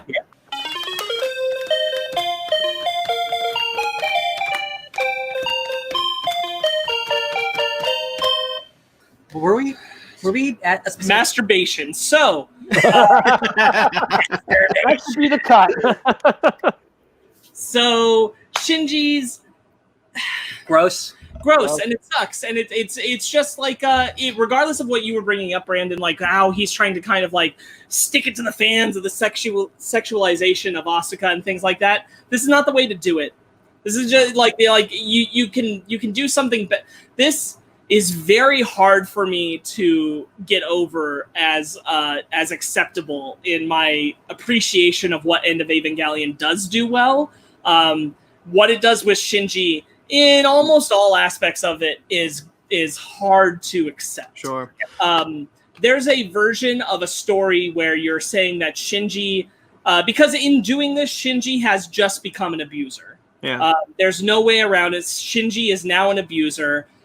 He is very much like his father. He's on a path to be Gendo 2.0. You could tell that story where Shinji is inevitably going to become like Gendo. This was not well built to, nor is it well delivered. Sure. Yeah, if you guys don't mind, do you want to bounce off that and go into something else? Yeah, I'd love to move on from that jizz hand. Okay. I love the designs of the Evas, of the manufactured Eva series. Yeah, I thought those things were terrifying. I agree. Everything around like Asuka fighting them and that's the best part of the movie. Yeah. It's such an exceptional fight. She only has a couple minutes to kill 9 of these things. Yeah, and then they all get back. End of Evangelion has one of my favorite things in it, which is Asuka's acknowledgement of her mother existing within her Eva, and then going, oh, now I'm okay. Now I understand all this. I understand what's been going on with me, and I understand that my mom is right here, and I'm going to kill everything. Yeah. And she becomes the greatest, most powerful warrior ever, and I'm like, Asuka's fantastic. Yeah. I heart her so much. And what sucks is that the movie at the same time takes away all the impact of that by making it so that the Eva series just regenerates itself. Yeah. And everything she did was still for nothing. Again, this is... And I'm devastated. It's... Oh, God. It's, again, and just the mangled Eva body as they eat it. Yeah. Again, tonally, it feels like in a way, Brandon, you're almost right. Like, he's almost like making this movie to just like not piss people off, just be like, you guys got the happy ending, so now we are getting the worst. We're all getting the dark timeline that everyone thought they weren't going to get. So like, like even though Asuka has this brilliant victorious moment, it's for nothing. It's like he went, well, I can explain exactly what happened, but you're not going to like it. Yeah. And I mean, like, the thing is that just, I wish it didn't make it feel like everything Asuka did, because like her victorious success is undercut by like, but it means nothing. Yeah. So F her. Yeah. And I'm like, no, I wish that there had just been secretly more Evas that are able to do the instrumentality, or done something else that still allowed Asuka to have defeated those Evas. To still allow that to have at least the impact of she did do this. And again, but they take that away from her, and I hate it. And it's interesting too, because I don't know if like it's meant to believe like that she dies she dies, right? Like is that implied? Like when the spy I thought she died. Right? So it shows up at the end. So that's like, so why have her lose then? So the thing is that I assume her death happens when her arm splits. When She's reaching up and her arm splits. Beautiful, man, beautiful. And I assumed that was her death, but then she enters the instrumentality just like everyone else. Yeah. And so comes out the other end. But does that mean the people who are already dead join there as well? Because wouldn't she be dead? We see Ritsuko and Misato clearly went into instrumentality because Ritsuko's clothes floating in the LCL are left. Oh, that's right, their bodies. She entered instrumentality as well. Yeah, you're right. So yes. Okay, yeah. Could be recently dead, will be able to enter because the consciousness was still there. There's Civil War soldiers who are like, oh, it's my time! We waited long enough! Yeah. Right. I really like that. I really like that moment with them. Oh crap! I forgot what I was going to say. Ben, you go. No, I was going to talk about Asuka's fight scene. Because, I mean, obviously we see Asuka comatose. We see her in her own funk for the few episodes. And then when she's in her Eva and she's still... And we get those flashbacks between her and her mom, and then the AT field pops up, and it finally clicks that her mom was in the Eva. And then and we see Asuka, like, essentially the version of Asuka that we all know and love. The no holds barred, ready to kick ass and take names. And I was cheering for her the whole time when she was just wrecking those Evas. And when she gets unplugged, she's like, I got 5 minutes. That's 20 seconds for each of these mother effers. Let's go. Plenty of time. Yeah. And then when she's reaching up and after those Evas, I'm like, oh no, don't tell me this is it. And then when her arm splits, I was like, damn it all. Her eye gets impaled, blood pouring down. The Lance of Longinus, the manufactured Lance of Longinus that hits the Eva unit in the head. Yeah. Just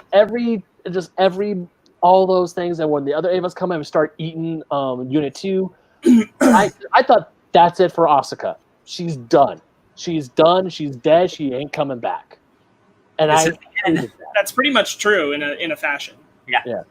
Gendo does a thing that I also, much like Jizzhand, Gendo does a thing that I'm just kind of like, why did you need to do that? When he merges Adam's embryo with Rey, and he does it by grabbing her breast and then pushing in. And I'm just like, can't you do like the stomach or? Yeah, it's he brings it down towards the stomach after. Yeah, like if you're doing that anyway, you just want to be a pervert. Yeah, it's again like I don't like what Anno is trying to tell us with this, but to me it's just like it's just gross. Like it is gross. I think there is still like some context to the fact that Rey looks like Yui. Sure. And Gendo has spent years, I think, in fantasizing Rey to be a replacement for Yui. Mm-hmm. It doesn't make it acceptable. I understand. I understand that relationship has never not been sexual on some level to Gendo. Right. Whether or not he'd ever acted on it before, it's always been somewhat sexual, or he wouldn't have made Rey look like Yui. Yeah. Right. Because that's a choice. He made that choice. And that's really gross. It is gross. But Gendo's gross. It's not surprising. Yeah. Gendo's the father of Shinji. Yeah. And he's constantly been an abuser. Gross man all the way around. The imagery of the Lilith Rey is terrifying. Dude, that scene is so cool. So Lilith, Rey is like, oh, Gendo, I'm not going to help you. And Gendo's like, excuse me? And she's just like, yeah, bye. And she just gets absorbed into Lilith, and then Lilith becomes this giant, beautiful thing. Well, even before that, there's this part like when Rey is talking, like Rey is also like completely naked. I'm like, okay, that's weird. But then her arm just falls off. Yeah. And I'm like, what? She doesn't have a soul, so that vessel is falling apart. Yeah. And I was just like, this is freaking. And then of course Gendo does like the whole like I'm gonna put Adam into you, and she grows her arm back, and then she's just flips off Gendo essentially. Is like, yeah, I'm not gonna help you. Screw you. I'm gonna do my own thing. At some point before all this, she's just floating in LCL. Yeah. It's not clear really what that means. Why she's doing it. Yeah. She just is. Maybe because LCL comes from Lilith. Yes. Maybe that's what's keeping her from deteriorating. There's an argument to be made for that. It's left completely ambiguous and unclear. Mm-hmm. I have a lot of problem with Rey's characterization, specifically because she decides that she's going to go do all this for Shinji, which makes no sense because Rey 3 has no memories of Rey 2. She isn't Rey 2. She's not that character. So this doesn't make a ton of sense. I saw a reading of it that I assumed was what they were doing. So, but let me see if I can accurately explain it. Sure. It is the fact that she was cloned from the mother, and she is doing it because she knows that Gendo has mistreated their child, and so she's doing it as like a revenge to be like, you shouldn't have mistreated our kid.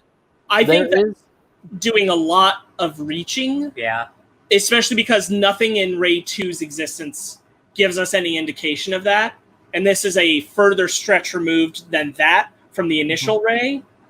So that's hard for me to say is supported by what we're given. Sure. I think you can do leaps to justify it for sure. But I don't see that in what we're given, you know? Mm-hmm. Ben? No, I was going to mention that the scene, like when the instrumentality is starting, and Gendo is being picked up by Eva Unit 1, and Eva Unit 1 bites his head off. Yeah, baby. Yeah. That's something specific about it, or no? Because I was saying that's because Eva Unit 1 obviously has a soul, but I was trying to kind of support Brandon's things like this. Essentially, that's UA's soul. Oh yeah. Gendo for mistreating Shinji this whole time. But it's also not super clear because Eva Unit 1 is in the sky. Yeah, you're right. Because I was like, but wait, Eva Unit 1's up in the sky, so. Because it's like, is that really happening, or is this just Gendo's interpretation of his death? I don't know. I don't know either. Eva Unit 1 doesn't look like that at that moment and is farther up in the atmosphere. Yeah. So I don't know. The only thing that I took away from it that's important is that we see everybody else turn into orange goo, but Gendo doesn't turn orange goo, which implies that Gendo's not welcome to instrumentality. Yeah. That's the only interpretation that mattered to me, is that Gendo is not allowed to be part of instrumentality, which is kind of like an ironic FU to him. Because he's the one who wanted it to be with Yui. Now, no question about instrumentality and the third impact. Third impact and the instrumentality, they're not the same thing. The third impact is what would wipe out all life on the planet, and the instrumentality is saving them. I think it's supposed to imply that they are the same thing, right? Because the third impact is what is Adam and Lilith combining forces. Let me see if I can rephrase. Without instrumentality, third impact still happens.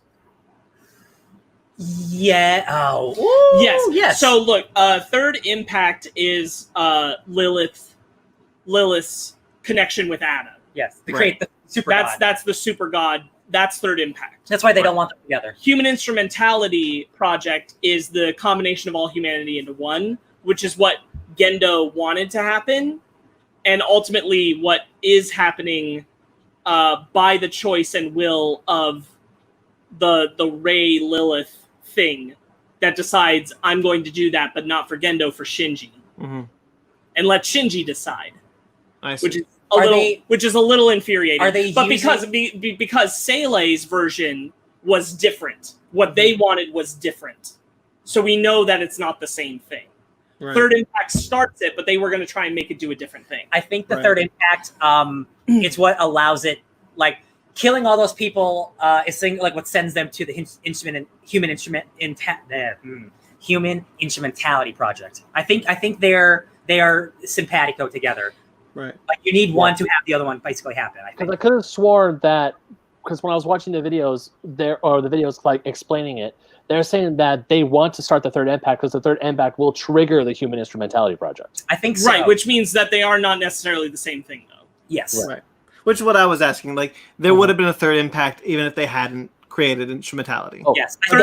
Third impact could have happened and killed everyone and not put them into a big one unit bubble.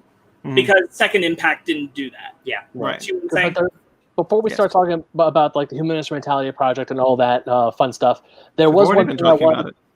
We've already been talking about it throughout the whole thing. Well, there's one thing I wanted to bring up before we got into that about one of my favorite characters of the show, and that's Misato. And when she kisses Shinji right before she dies, and even then I'm like, hold up, because throughout the show, like she is Shinji's guardian. Yeah, and you can tell that Misato loves Shinji as a mother would love a son. It's like a guardian, yeah. It's a guardian thing. It's like they're a surrogate parent. But then when she straight up makes out with them, like, It's not a makeout. Let's be fair. It's not a makeout. Yeah, it's not a makeout, but she kisses him. Yeah. And then says, "We're gonna do the rest of it when you come back." And when I come back, I'm like, "What?" Well, she knows she's dying. And She knows she's not making it back. Again, There's a read where you can interpret it as her trying to encourage Shinji. yes, But the sexualization of it is gross and not true to Misato's character from the show. 100%. That was one of the parts of the movie. I'm like, hold up. Where I'm like that followed me. I'm like, hold up. Yeah. Let's Yeah, time that out. was my biggest, actually probably my biggest problem with the movie.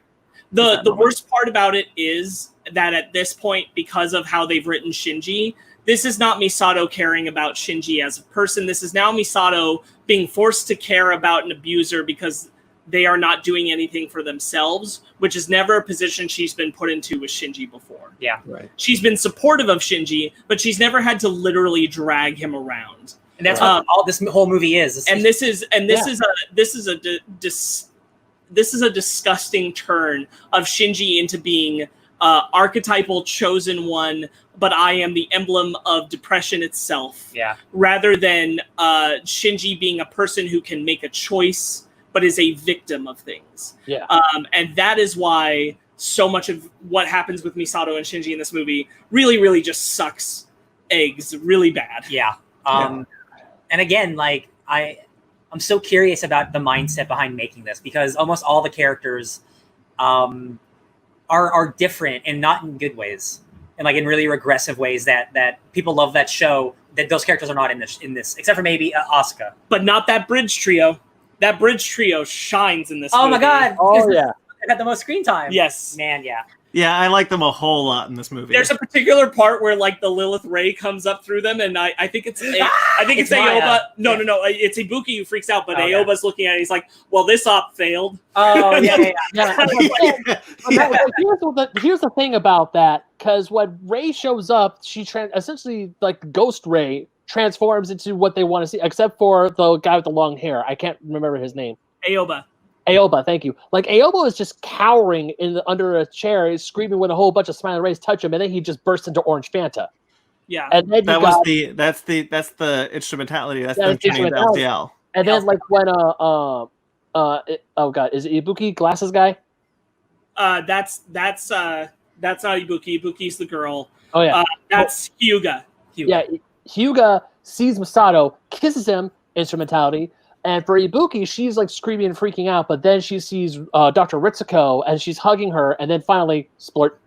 Yeah, like it shows you who you like love the most, or who you like want to see. Someone who you want to see before you die. And it's so that whole scene is so I love the whole scene because it is so messed up. But the reason it's so messed up because there's a really happy song playing in the background, just like tumbling down. Well, just the world is fucking ending, you guys. Sorry, I keep swearing, but just like this whole show. It's juxtaposing like happy and sad in just ways that a lot of things that I like do, and a lot of things I don't do, just I never see anymore. So it reminds me a lot of the anime adaptation of Metropolis, if you guys ever seen that, because that is all about the end of a city and a beautiful songs playing at the end. Despite having so many issues, the actual instrumentality happening, the visuals of what's happening are so bonkers, and I love them so much that it makes me forget a lot about the shit that's in this movie. So there's a lot. So like, if I didn't see Shinji and Misato's stuff leading up to Shinji being in the Eva, and I only saw the bridge trio, and I only saw the stuff with Asuka, and then all the Lilith Ray stuff, and the instrumentality is plugged in from episodes 25, 26, all that stuff is plugged in, so all that character work stays. Mm-hmm. It works for me because I still care about Shinji at that point. I still can recognize all these things that are happening to them. Yeah. It's these other forces of the end of Evangelion movie that are actively destroying some of the characters like Shinji, like Misato. Frankly, I don't like that they give Gendo this out, where it's saying that he's he pushed Shinji away because he knew that he couldn't take care of him and he wasn't good enough. And it's like, oh, you're just Shinji, but an adult. Yeah. Which I'm like, this doesn't track. This doesn't track with the Gendo I saw on the show. Gendo I saw on the show is a straight up asshole, and he knows it. And he owns it. This is not you. This is you being like, oh, but I was actually being noble in removing him because I was protecting him from me, the monster that I am. And I'm like, F you, Gendo. That's so stupid. Doesn't he say something when he's laying down? He's like, I don't deserve to be loved. It's like, oh, shut the hell up. Yes, he's just adult Shinji, and it's stupid. Yeah, it's very stupid. Yeah. Yeah. I do like the imagery of Evangelion 1 biting his head off, and I love it. And him not turning into Orange Panther. I think Ryan is I think I'm with Ryan when he says that the visuals at the end, the actual thing with all the floating rays, people dying, the billion people, all that whole thing, that is gorgeous. And for me, that made the series. Was watching that moment was like it solidified like this is great. Yeah, there's like some 65% of the movie that should just be incorporated to combine with 25 and 26, and you've got it. You get your everything. There's I don't think it was released in America. At least I didn't find it. But there is another cut called Revival of Evangelion.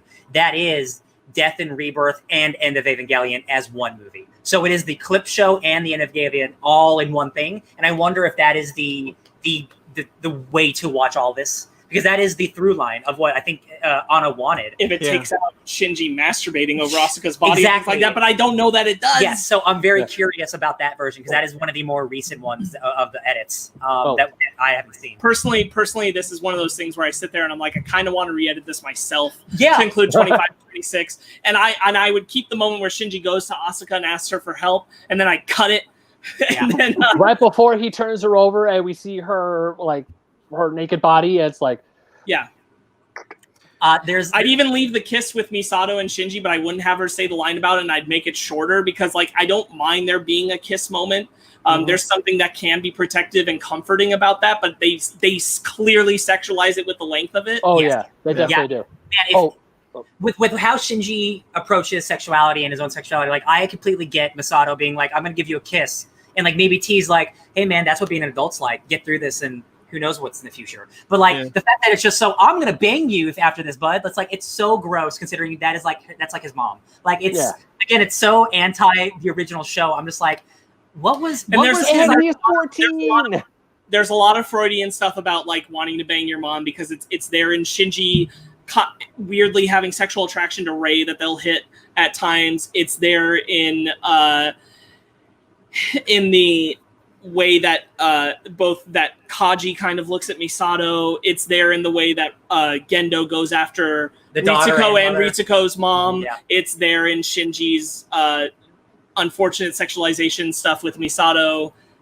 It's there in a moment where it's implied that Shinji is looking up at his mother who is above him, and even though they don't totally show it, they are naked up to their shoulders, which implies a sexuality to it, which is gross. And removing all the clothing, like it's supposed to add like that these kids are super they're so vulnerable and they're super insecure. Right. But at the same time, man, there's a lot of it, and I get it. But like sometimes you just got Rei and Gendo just walking around and she's just straight up naked a lot. And I'm like, was it necessary? Like I'm sure for whatever weird like thing you got going on, I'm sure, but like I don't think it always is necessary. Right. But again, that's a lot of anime, and tropes are tropes, I guess. Yeah. So they do part of the instrumentality for Shinji in the film. Yeah. And I specifically want to highlight the moment with Asuka in the kitchen. Because I think that's the most important part of the instrumentality in the film is Shinji going to Asuka and saying, I need you, you're the only one for me. And she's saying, and I like this, and I choose to imagine that this is the real Asuka. I'd like to believe this is the real Asuka in there. Because she says, no, you don't want me. You just want me because Rei and Misato aren't here. It's not real. You're just fabricating it out of your own selfish need and all this, because that feels like Asuka. Yeah. That feels like Asuka calling the truth to it, especially in Asuka who has self-realized herself, as we saw earlier in the film. So I prefer to believe that that's the real Asuka. And then we get the second gross choice with Shinji, which is the decision to choke her for it. So there are so many. Again, him becoming basically Gendo. Yes, there are so many reads, and I don't know what's right and what's wrong. The one that I saw that for me makes the most sense, it's Shinji is unsure of this new reality that he's in. It's just him and Asuka, right? So he chokes her to make sure that this is a real life where people can still they can still ignore him, or they can still reject him. So him choking Asuka and her doing that is like, she doesn't reject him though, is the thing. So it's So I've read also the reading that Asuka does it for similar reasons. yes. Like she does it because she's trying to figure out, is this still a place with acceptance? Yes. Yeah. And so they kind of come to the realization. I've read they come to the realization that this is the world that they want. This is the world that they left. And the thing Weird, about I'm talking specifically about the kitchen strangling, not the end of the movie. oh, Strangling, sorry. Yeah. Okay. where he's choking her in the kitchen. Yes, That's okay. what I'm talking about Yes. specifically. I'm not at the end yet. Sorry. Okay. I forgot about that first. I just wanted to be clear that I'm talking about that moment where it's Asuka saying no, and she's just staring down at him as Shinji does this. Yeah. Right. And that's where you have to tie a connection to the ending one that you're talking about. But there's something just really off about the way that this is presented, that has thrown Shinji into an unlikable realm with the way this is handled.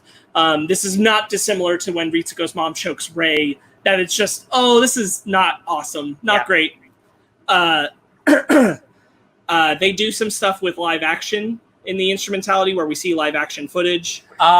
Real Like a death what? threats that he received from the end of the show. Not just death threats, but also some of those emails that are shown in the live action stuff also say like, Ava changed my life, this kind of stuff. So it's both positive and negative. Yeah. But it's all about we see the actresses of our three main leads, yes, the Japanese actresses. we see people who are meant to be the representations of us, the audience, sitting in the theater watching the movie. Yep.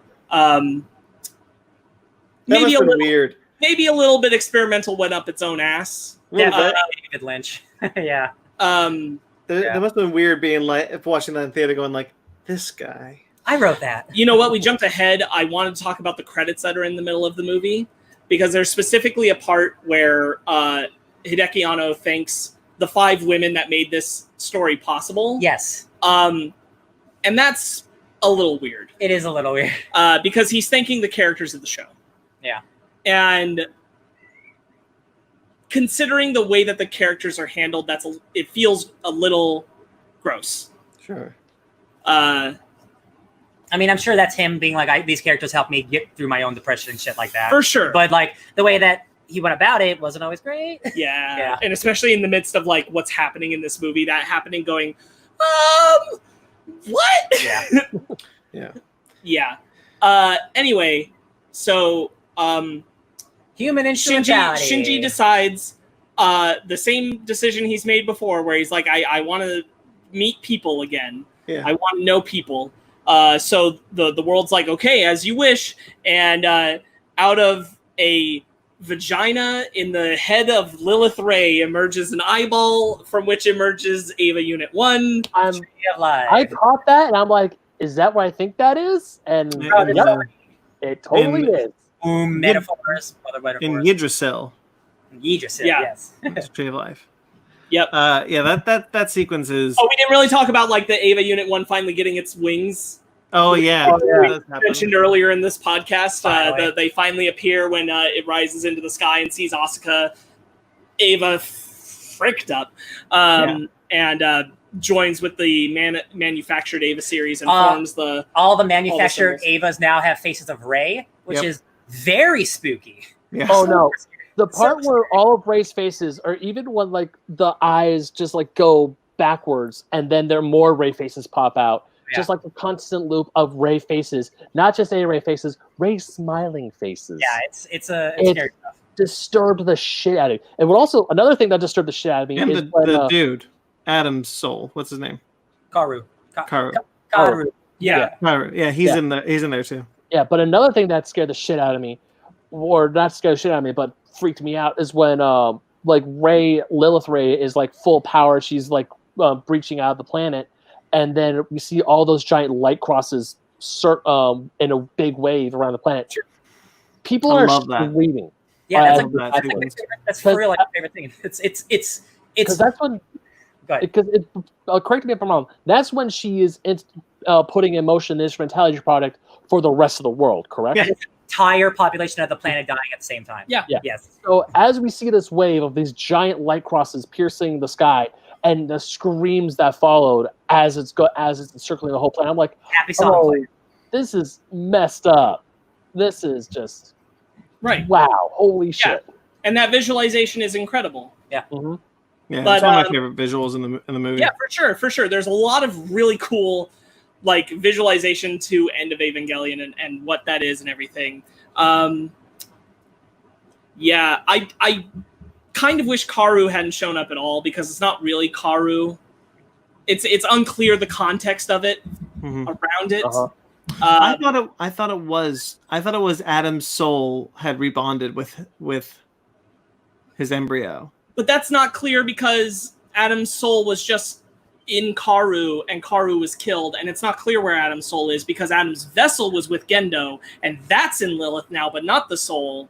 Well, there's tons of stuff that's not clear about this movie, so I know, but like I'm saying, like it didn't add much context other than Shinji having a brief moment of going, Karu, it's you, and it's like otherwise it means nothing. sure. It's meaningless in the substance of the film, and I wish it had more meaning because it ultimately just becomes Rei again. I think the rebuilds are what we're looking for from everything we saw. Probably. But like, the inclusion of Karu, I just felt like didn't add anything because it doesn't alter anything for what's happening with Shinji. Yeah. Shinji has no true reaction to it other than to go, oh my god, Karu. It doesn't like affect what he does. Right. You see what I'm saying? Yeah. I understand. And I kind of feel like if you were trying to say something about that, like how Shinji wishes he was with Karu, then all the Reis had turned into Karu, that would have said something because it's reflecting off of Shinji's desire. But it's not that either. Anyway, Shinji decides he wants the world back, so the world comes back, sorta. The Rei Lilith falls apart. Falls to the planet and you just got broken Which body is cool. parts. Yeah. Cool visualization. And Yuri in Eva Unit 1 is floating in space. The line is something like, this is the history of the human race, or like this is the show that the human race was alive as it just floats away in space forever. Yeah, and like it's all those things, and then Yuri in Eva Unit 1 is floating away, and there's like some mention of like this is what Yuri always wanted because Yuri believed that as long as like a good person is alive, there's hope for tomorrow and that kind of thing. So Yuri always wanted this. And I'm like, stuck in a robot, weird, flying in space. Oh, I don't remember that. Yeah, it's something that Fuyutsuki mentions as her belief. It's a read. I doubt that's her dream, but I'm sure. Whatever. Wow. Yeah, so we're led to believe it's less ambiguous, but we're led to believe that everyone could come back to life. Everyone could. There's a specific line, and I don't know like the exact wording, but it's like if people have the will, they can return to life or something to that. Like, like whether it's reincarnation or a different time loop, which is something our video you watched brought up. He gave them all choice. Yes. Right. So I guess people can choose heaven or return to apocalyptic world. I'd probably choose heaven. Yeah, the world didn't get fixed. It still looked like shit. Oh, it's worse. The world got worse. There's these giant Evas like in crucifixion stances all over the water now. It's a bad place. The whole there's like this big giant smear on the moon, and like and then also half of a Lilith head is just chilling in the creepy half smile. It's terrifying. By the way, watching that, Ben, you watched the same video. I'm sure the hour-long different timeline video. How Rebuild could potentially fit into it. It was very fascinating to me, and I really want to watch Rebuild. Does because it's a time loop. Evangelion's been established as a time loop, so that the Rebuild is the next step of the story. Yeah, but it's got like the Red Seas, I guess, and the smear on the moon, and the smear on the moon. Yeah, and again, like I've only seen the first one, and the first one is pretty much just like almost beat for beat the first couple episodes of the show. But every movie after gets less and less canonical and more different. And the stuff we saw in 3 is just different. There's a time jump, like they're adults. So I don't even know what the fourth movie could be. It could literally just be a completely brand new thing. So that's why I was saying next year I bet there's going to be a huge Evangelion resurgence again because that final movie's coming out. We'll find out. So we finally get to the ending, which is Shinji and Asuka laying on the sand. Yes. And This is what Ryan and I were talking about with the choking sequence. What that can mean. And Shinji gets over Asuka and begins to choke her. Yeah, I did not like and that. she caresses his face, and he cries over her. And then she said, "Disgusting." Yep.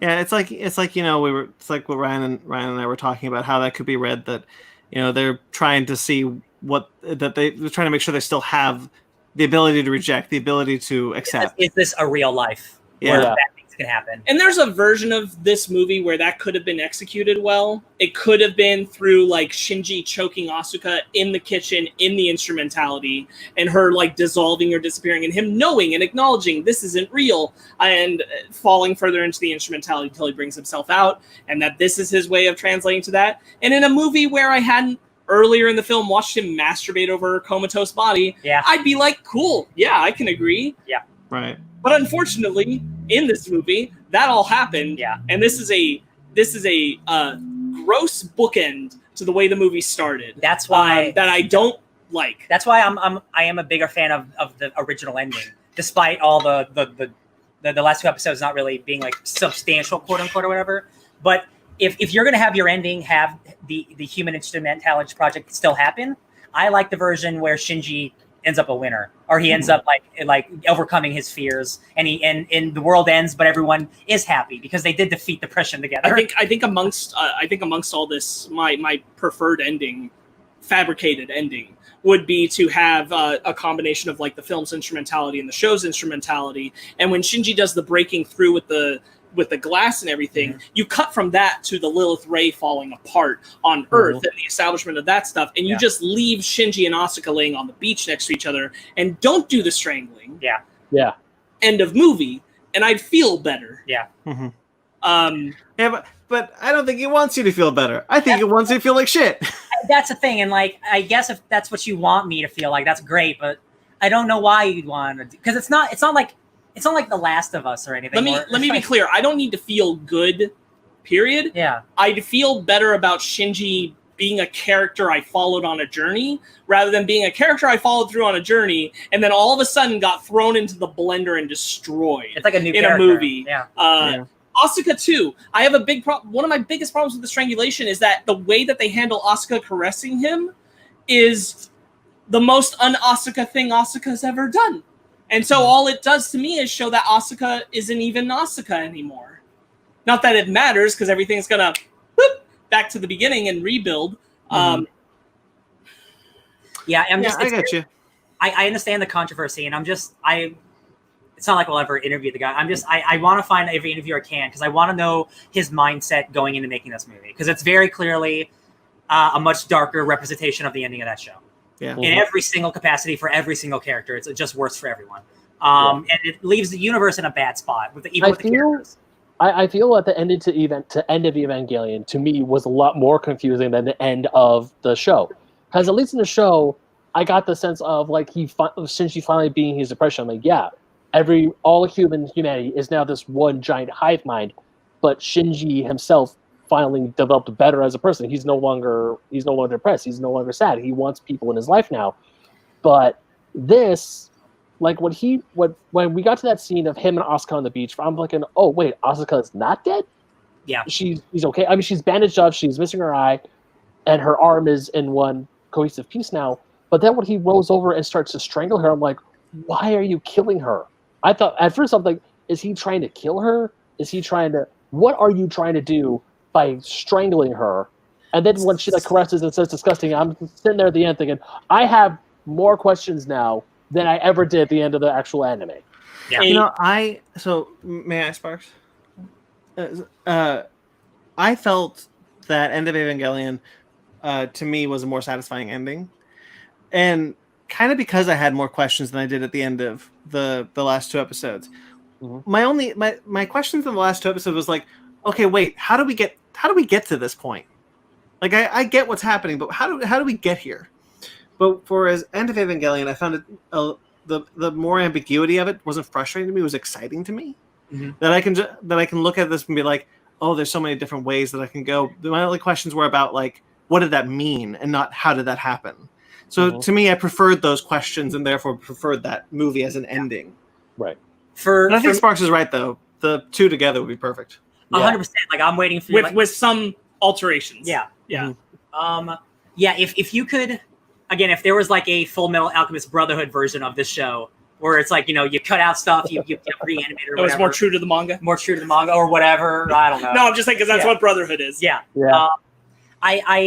I'd like to imagine that episodes 20, like the instrumentality stuff, is what happens in End of Evangelion, but just the ending is different. Like I'd like to imagine if I watched Neon Genesis Evangelion again, I would just watch parts of End of and then come back to the ending that I like, because you can still have everyone die and then congratulations, we're all here together. Yeah. So I think both can work if you do want to Frankenstein it together. It's interesting we live in a world where we watched a video where there's literally dozens and dozens of different interpretations and alternate endings and all that shit. It just makes it even fun. There's a timeline where Gendo shaves his beard and implements the shave impact. The food impact. Contextually, Anno's perspective is that all of it is true. It's a Grant Morrison approach. All of the show is true. All of the movie is true. Yeah. Mhm. All of that happens. I like it. Yeah. It's true. Me too. All of it. Mm-hmm. I wish I had a specific thing I was going to say about that ending. It's really damning with the movie that you've taken someone who was someone we could root for fighting against his depression, even though he can be selfish at times, even narcissistic in his. But other characters even call Shinji out on it and say, in like your willingness to say that you are nothing, you are putting it upon others to feel like you are different from them, that you are special because you're the only person going through this kind of pain, and that it's other people's jobs to lift you out of it because you are unique. And they're in saying that you are unimportant, you are making yourself the most important to everyone else. Right. And to take that story, which was, I think, well done throughout the show, for the most part, the battle of Shinji's depression, to bring it to the movie where it becomes he is exactly what he was always saying. He is monstrous. He is toxic. Everyone shouldn't care for him because of the actions he takes in the film is a hard turn to deal with. Sure. As a person who never valued Shinji as the main character, even as I enjoyed his arc in the show, but for me, the main character was Misato or arguably Asuka. That's who I locked into. There are things that detract in the movie, but not as hard. But if you do consider Shinji to be the true protagonist, it really sucks the way that arc kind of inverts on itself and becomes a more or less destruction of the progress of a real struggle with depression that Shinji was going through, a real battle for mental illness for a person who we can recognize as a sympathetic victim, to become a gross and disgusting abuser and victim at the same time. That is the saddest part about End of Evangelion for me, and I wish there were any way to work around that. I wish there were any way where Anno came back and recognized that and remade it, even because he's so interested in doing remakes that he saw this, and that maybe that is the rebuilds, but even then that still acknowledges End of Evangelion as canon. Yeah. That Anno even could in some way acknowledge some growth of recognizing that what went there wasn't great. But we don't live in that world, and that's okay. Yeah. Yeah. Well, I got nothing more to add, I don't think. I mean, we've only been talking 3.5 hours. We can go another 6, whatever. No, that's good. I'm glad we went through this. I think the show's pretty cool. Obviously, no show is perfect. No. Unless you're called Hannibal. I don't dislike having the show or even End of Evangelion. I do think that overall End of Evangelion benefits the contextualization of what you saw in 25 and 26 better. Yeah.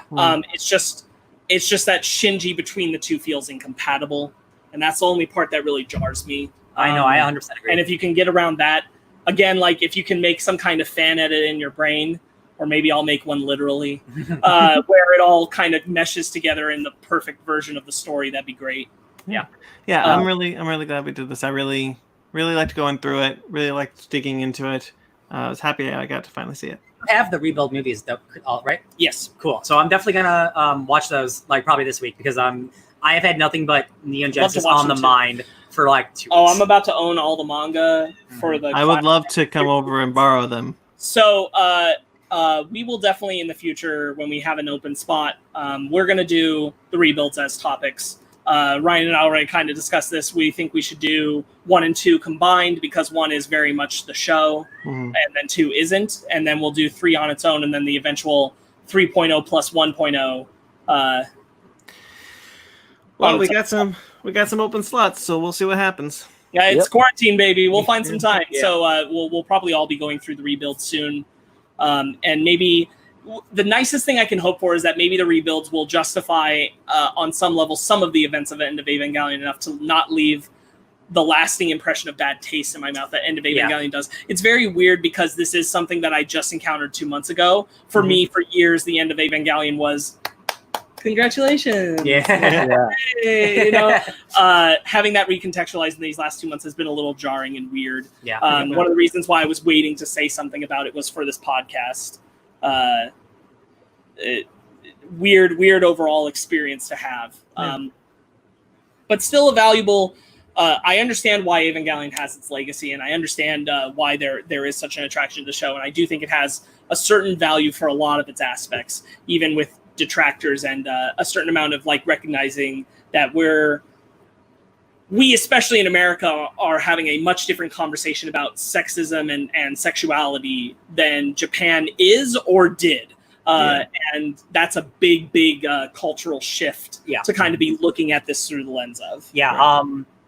To put it in context of like comic books, like, and this is not me disparaging any anime before this or anything, because obviously there's been great animes before the show that came out in 1995 when anime's been around for a long time.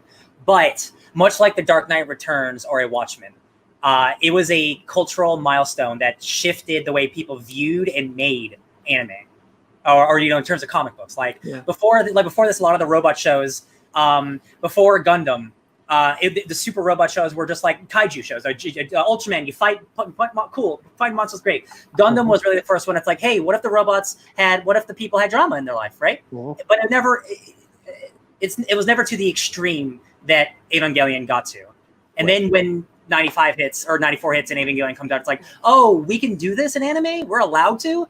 And of course it's happened before, but not to the extent that it didn't reach as wide of an audience as Evangelion.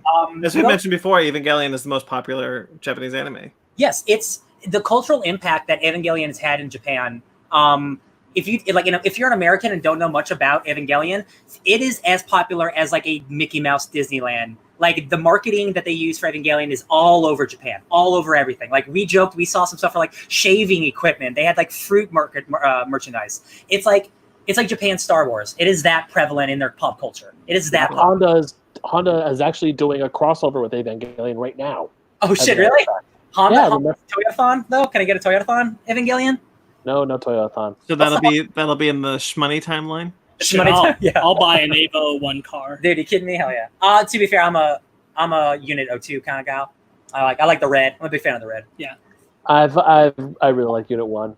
I know it's like the popular one, but dear lord, that aesthetic is really good. To be fair, if I could have the Berserk Evil Unit 4 Evangelion, it's like black, like the American design. Yeah. That's dope as hell. But they don't it's so very American. They nailed that 100%. Yeah.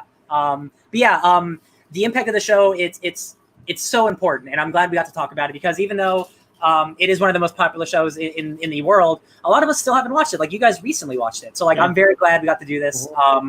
It always makes me happy when we get the deep dive into things that I love because so I love this podcast. Very few things have we deep dived for 3.5 hours.